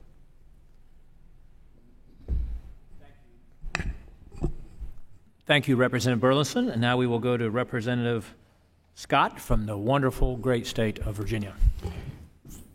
Thank my colleague from Virginia. Ms. Thompson, we've heard a lot about fair share. Isn't it true that if a union is representing a bargaining unit, everybody from the bargaining unit benefits from higher pay, safer workplace, better benefits, equal pay for equal work? Everybody gets the benefit of the union representation? That's correct. And under fair share, the expectation is that everyone benefiting would contribute to the cost of hiring experts to negotiate that higher pay, for maintaining a safe workplace, the cost of representation at a grievance. If you have even an individual grievance, if there's somebody on staff that can represent you, that on an individual basis, you get that benefit. If a union member would get it and you're not a member, you're expected to pay your fair share of those costs. Is that right? That's correct. Now, does a fair share require you to contribute to the annual holiday party or summer cookout? No, it does not. Does it require you to contribute to the voter registration drive or political activities? No. Does it require you to participate in the annual donation to the local food bank? No. Just those responsibilities where you are getting a benefit. That's correct. And if you don't have to pay those, and you get those without paying anything, and that's where the idea of the free rider comes from. That's correct. Okay. Can you tell us some of the ways employers are using their standing in pre-election hearings to delay union elections? Sure, I can talk about that. So, the act,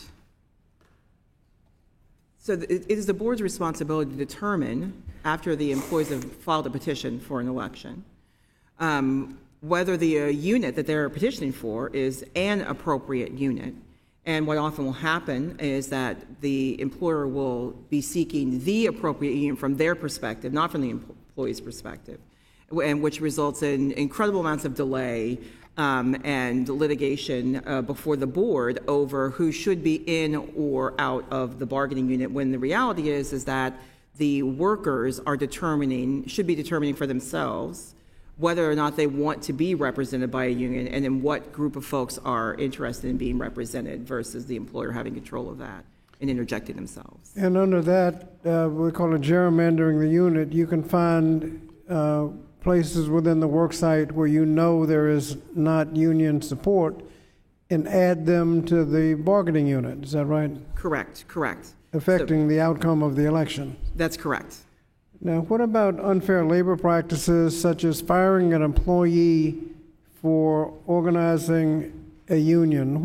You mentioned some of the sanctions could be as low as, what is the maximum sanction for intentionally singling somebody out and just firing them for organizing the union? What's the maximum penalty? I mean, typically the board has had a make whole remedy, so you would receive back pay and then an offer of reinstatement.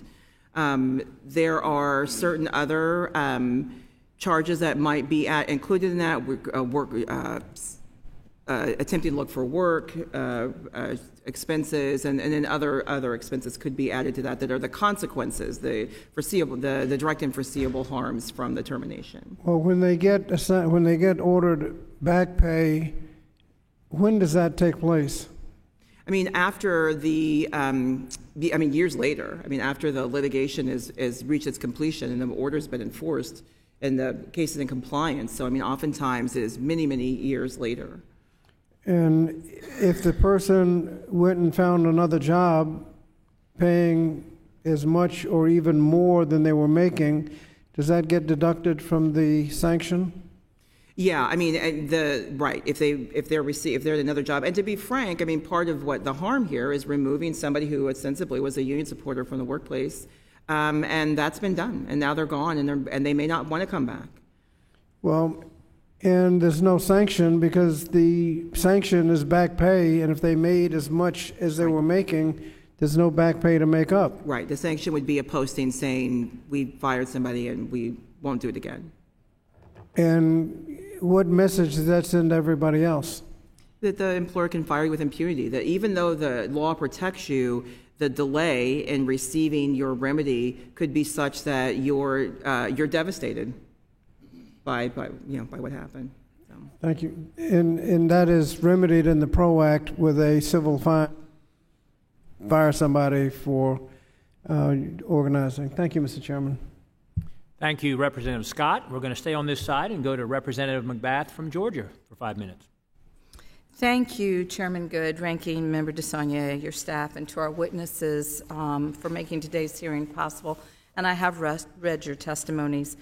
The real way I really believe to empower American workers and ensure fair elections at the NLRB is not to villainize our unions. The way that union members are being talked about by my Republican colleagues could make someone watching at home forget that they're talking about our friends and our neighbors. I'd like to remind everyone that these are real people that we are, as members of Congress, have sworn an oath to protect and to serve. They're the people who live in our neighborhoods, and you see these folks at the grocery store every week. You see them out and about in our communities. They keep the power on and our trains moving, and they don't deserve to be unfairly painted in such a negative light. Thankfully, the American people strongly disagree with my Republican colleagues on this issue. At the same time, when our current HELP chair purposefully went on record to say that he doesn't support our unions, when asked by a witness, a majority of Americans would say just the opposite if they were asked that same question. According to an annual Gallup poll last year, 71% of Americans actually approve of our labor unions, the highest percentage since Gallup began recording this measure in 1965. Another example of American support for unions is the massive caseload increase at the NLRB for union representation petitions.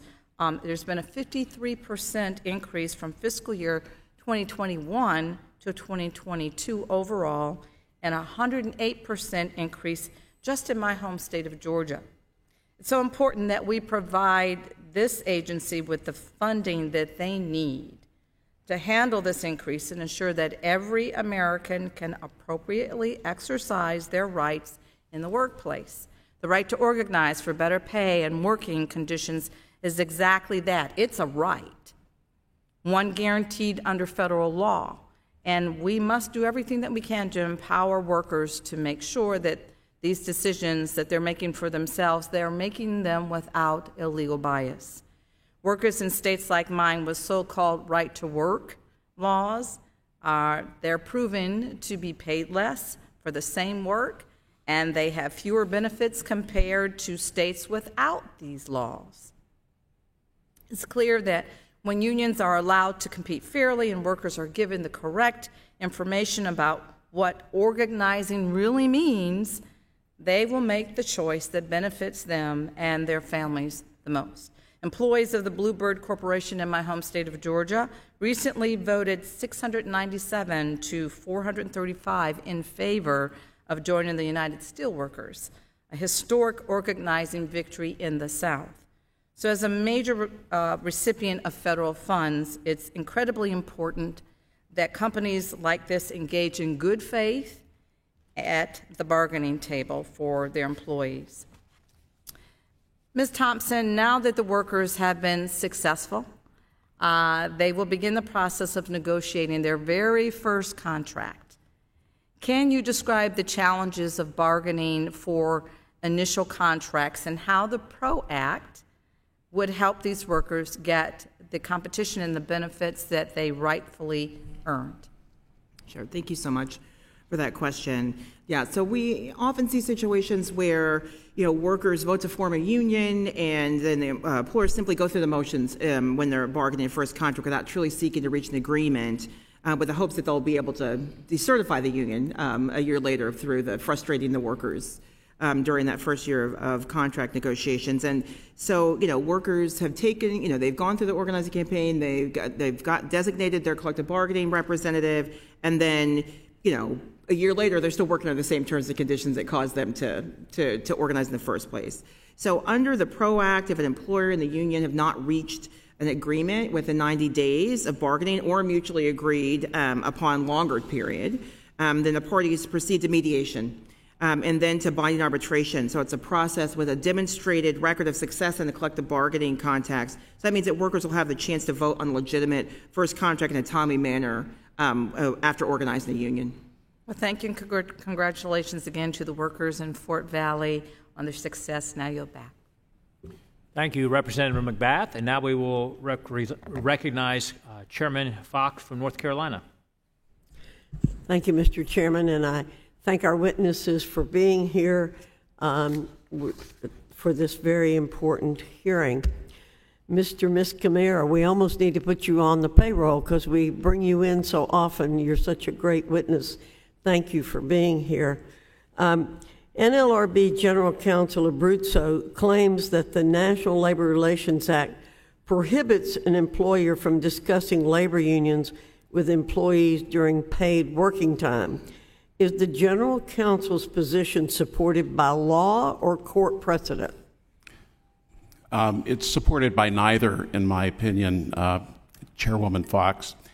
This is an area where, number one, the Constitution is in play, and number two, Congress makes the rules. And the NLRB, as indicated in my opening statement, embraced exactly the view that is now being articulated by the General Counsel in a case that was decided in 1946. And Congress, the very next year, added Section 8C to the Act, which specifically protects the expression of views, argument, or opinion in the workplace unless it contains coercive language or an unlawful threat. And so that was what Congress did after the NLRB embraced this view. And not only did Congress add Section 8C to the Act, but the reason they added Section 8C to the Act is that type of content-based restriction clearly is violative of the First Amendment, and the Supreme Court in a number of cases, and many courts of appeals decisions have also held the same thing. Thank you very much. Let me ask you another question. The NLRB recently issued a decision in the Lyon Elastomers case that protects union supporters who make racially or sexually offensive statements or engage in offensive conduct at work, even though the same conduct would result in discipline or discharge based on federal and state equal employment laws. Is there anything in our federal labor laws that indicates they're more important than Title VII of the Civil Rights Act and other laws that require employers to protect employees from offensive conduct at work? Thanks for that question, Chairman Fox. The law does not make the National Labor Relations Act more important than other federal laws that deal with anti-discrimination and anti-harassment. And the Supreme Court, in a case called Southern Steamship, held that an agency like the NLRB has the responsibility of enforcing all federal laws. And the very recent decision that you just described, Lyon Elastomers, really takes racially and sexually offensive conduct and gives it special protection that is, I think, contrary to the Act and also contrary to the responsibilities that the board has to enforce all laws. One more question. It appears the NLRB is now protecting the right of union supporters to make racially and sexually offensive statements at work. So while you've alluded to this, I ask you if you want to say anything else. While the General Counsel contends employers have no right to discuss union issues at work, is this dissimilar treatment justified? Well, I don't think that it is. And the one thing that you mentioned is whenever there is racially or sexually offensive language at work, it's not just something that the employer wants to control. Number one, the employer has an obligation to provide a harassment-free and discrimination-free workplace. And that kind of workplace benefits all employees in the workplace, union members, non-union members, it doesn't matter.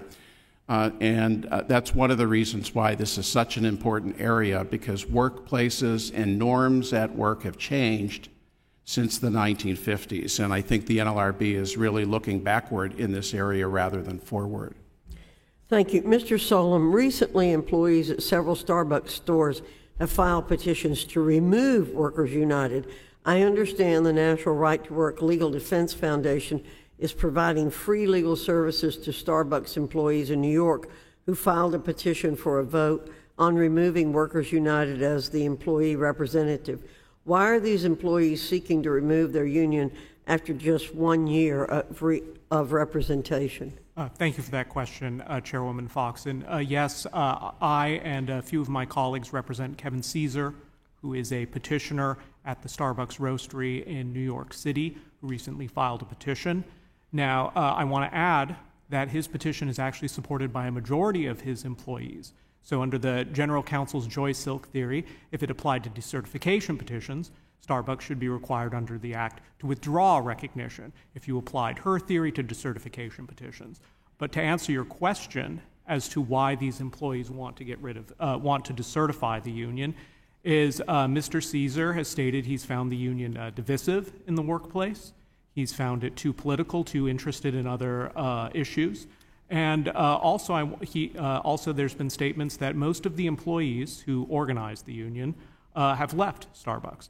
Now, there's been reports in recent days that Workers United was paying salts or paying people directly to work for Starbucks in order to organize. I don't know if that was the case there, but according to employee statements, most of the ringleaders at that store organized in the union have left.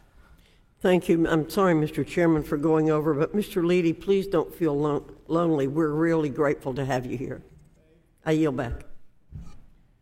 Thank you, Chairman Fox. And now we recognize our ranking member from California, Mr. DeSaulnier. Thank you, Mr. Chairman, and to the chairwoman, those gold stars for being on time. I hope you still have some of those. I really want to thank the chairman and all the members and the witnesses. And I want to go back to, I think we've got a consensus here. It's always interesting to get it.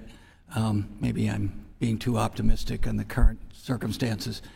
That this is a balance. We want American workers to be successful. We want American employers to be successful. But getting that balance right is really important. And our perspectives are different. Ms. Thompson, maybe you just follow up a little bit on the American Steel decision in gerrymandering and not making it balanced. How do you feel like the NLRB got that right? And why is that a good, efficient decision to get this balance? Right, thank you for that question.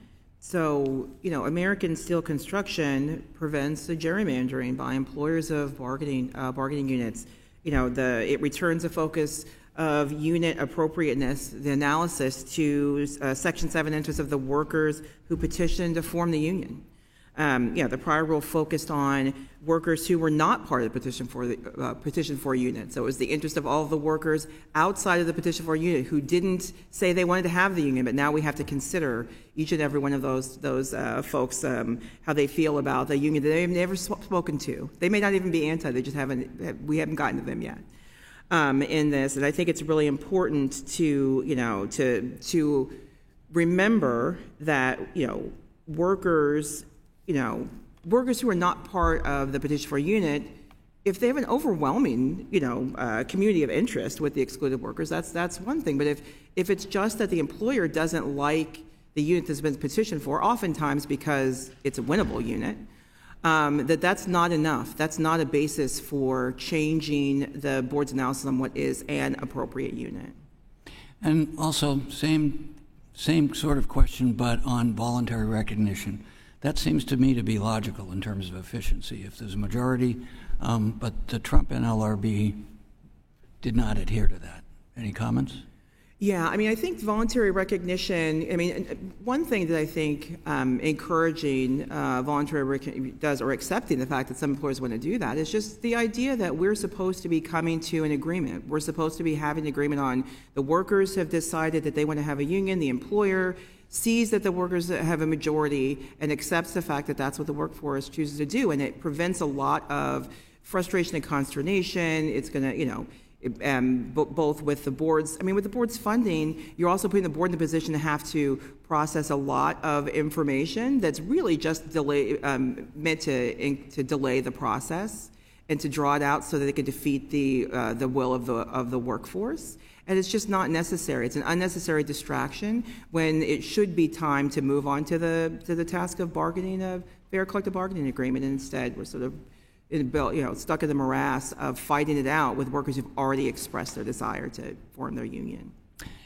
Captive audiences. I appreciate the reference to Jack Kennedy. I was not here when he was here, in spite of my age. The world was different then, in a lot of ways. Certainly, we had a much more robust middle class. Our tax system was different. I appreciate you. You're referencing Kennedy, and I'm quoted Eisenhower. So maybe there's something there.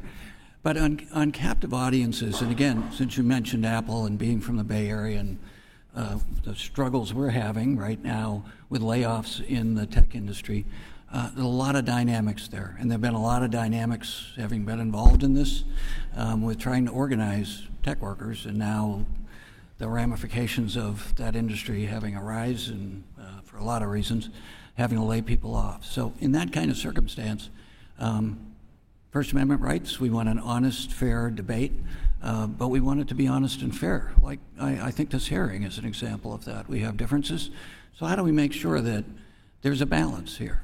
Why can't Apple, I'm proud of Apple as a Bay Area resident for a lot of what they've done, but they can have a discussion and not intimidate their employees. Is that not what we're trying to do? Right.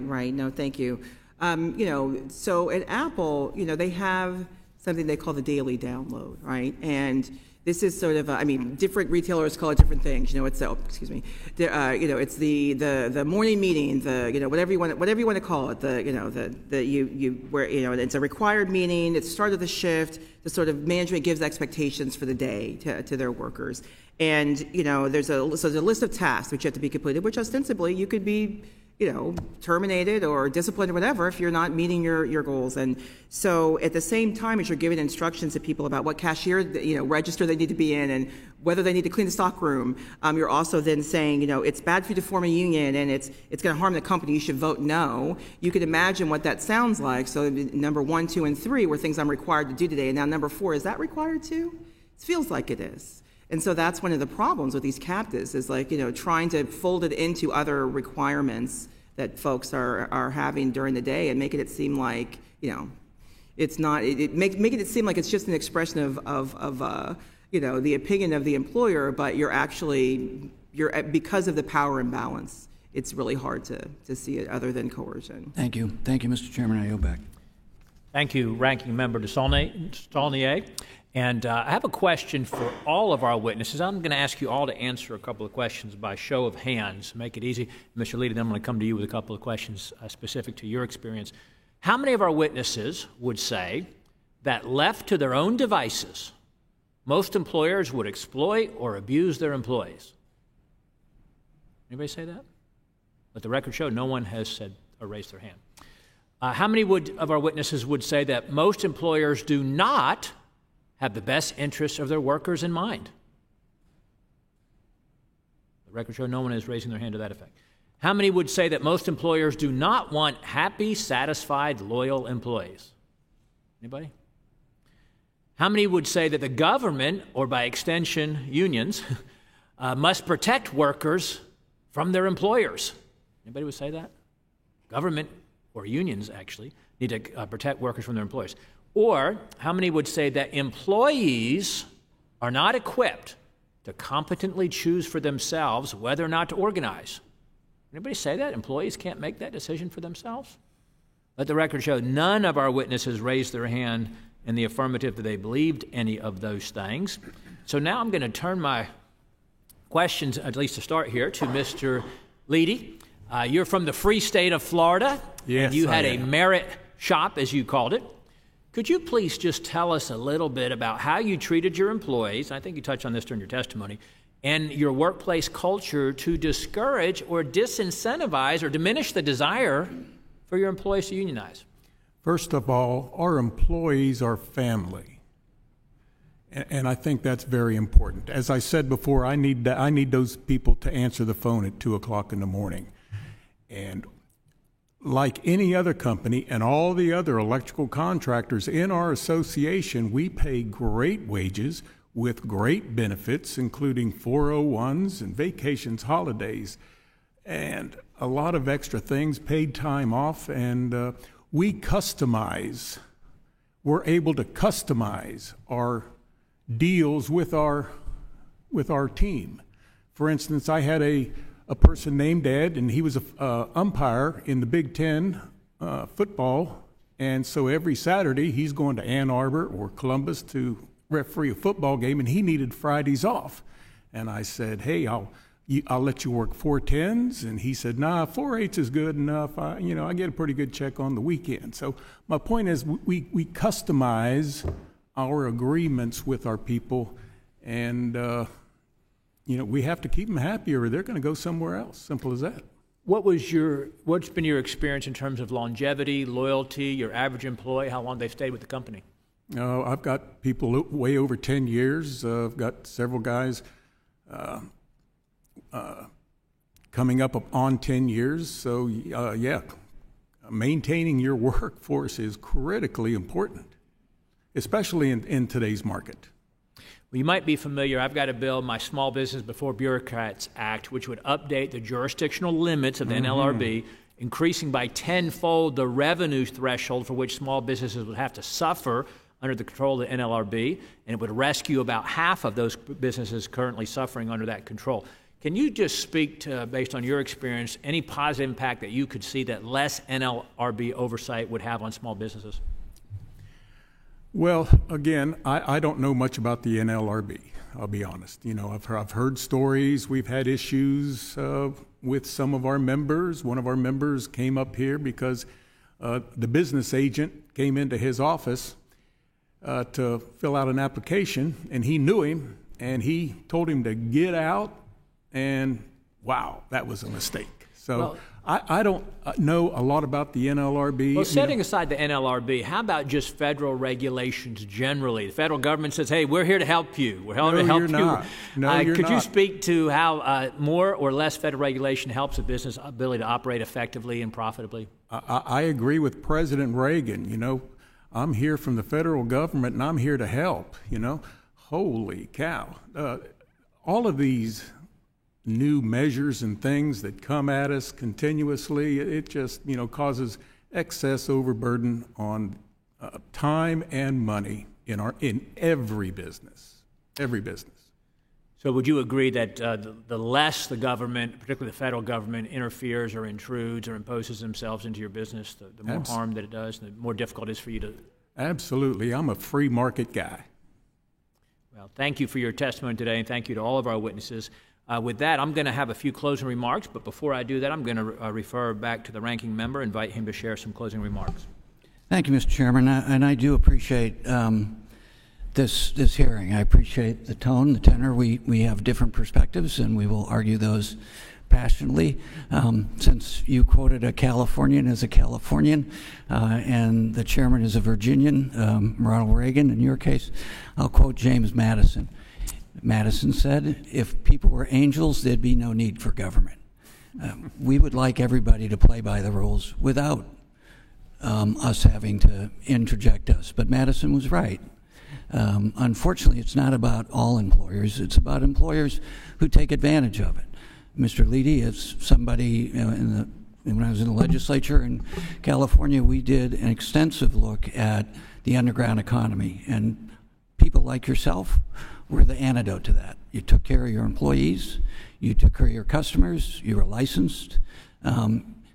Unfortunately, there were people who aren't like you, whether they were they were all non-union contractors, went outside those boundaries. So they were hurting those people who were opposed to Madison's admonition, the people who were the better angels of our nature, Lincoln, were adhering to what you alluded to.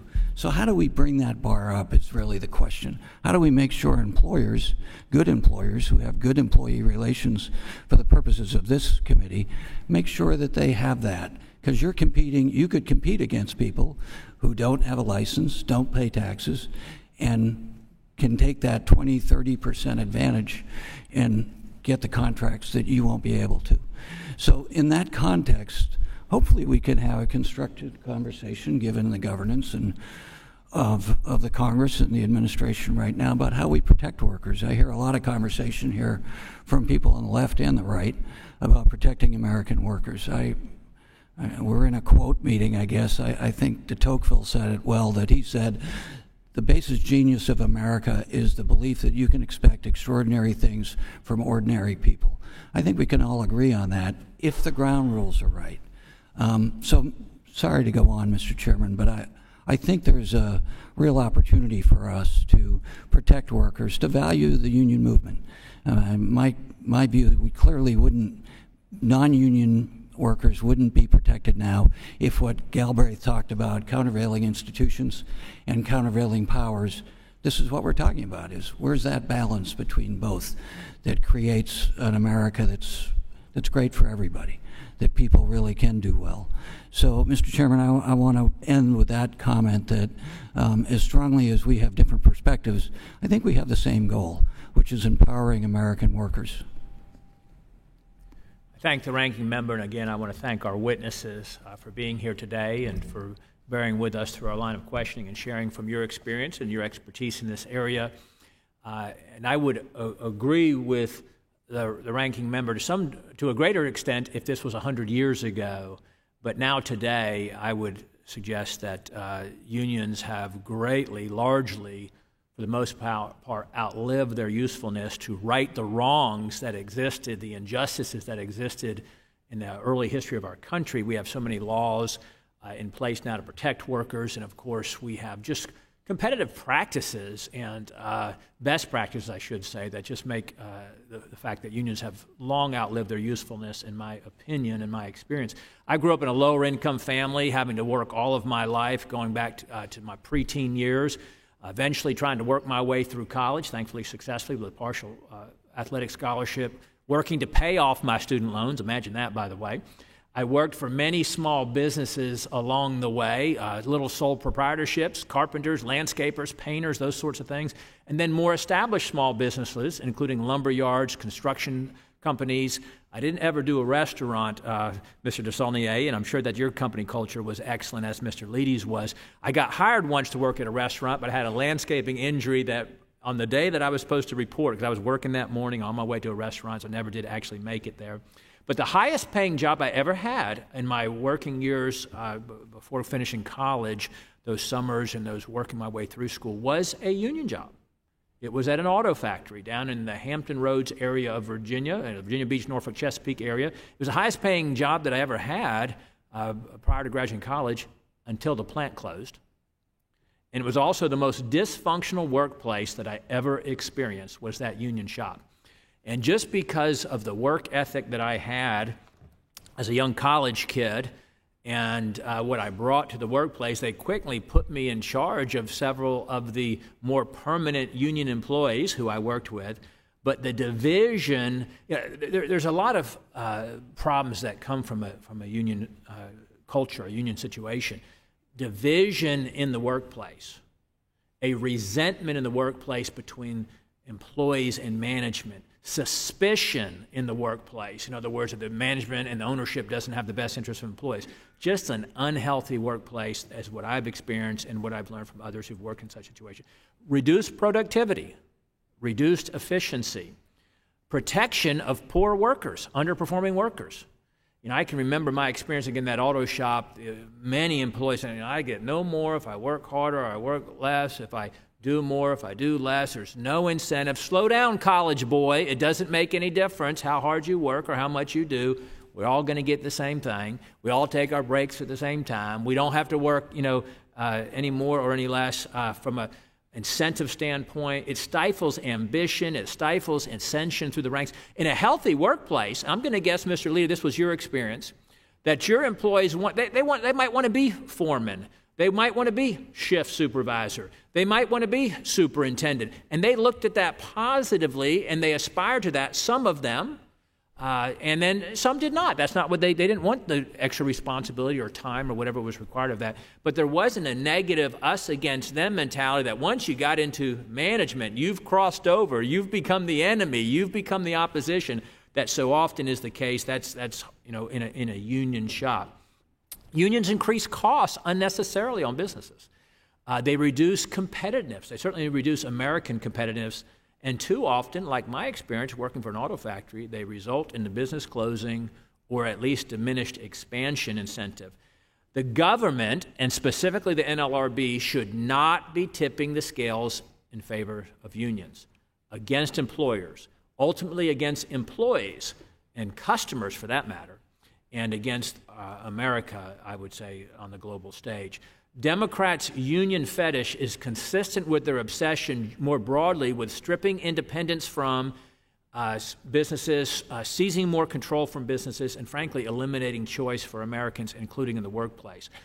Of course, it could be, as the gentleman from Indiana talked about a few moments ago, as well as the gentleman from Missouri, it could be because of the hundreds of millions of campaign dollars that flow into Democrat coffers from unions, or the millions that are contributed to left-wing causes, quite frankly, without the permission of those workers whose wages are confiscated to go towards union dues, and they have no say how those dues are applied or how those are utilized. That's why for my friends on the other side, their ultimate dream is the PRO Act. The PRO Act, thankfully, which did not get through the last Congress. But the PRO Act would give employers essentially two choices: embrace a union, help the organization within your workplace, or just close your doors, which would be the only remaining protest or form of resistance if that was to become law, the PRO Act. We talked about polls this morning. Some of our members mentioned polls. The true poll, or the most accurate poll when it comes to unions in this country today, is only 10% of American workers choose to work in a union shop. And only 6% of small business employees who are under the jurisdiction of the NLRB have actually voted to be represented by a union. So thankfully, those are at all-time historic lows. That's why it is so important that we fight against the Biden administration's NLRB's crusading against employee choice at the behest of big labor, that we resist the Biden administration's efforts to steadily chip away at longstanding workplace rights, that we protect workers' right to choose whether to join a union, and we ensure that employers retain the right to speak freely the truth about unions. And again, I thank all of our witnesses. I thank all of our members who participated today. And before closing, without objection, I'd like to enter to the record a letter of support from Associated Builders and Contractors. And again, thank our witnesses for the time they took to testify today before this subcommittee. Without objection, there being no further business, the subcommittee stands adjourned.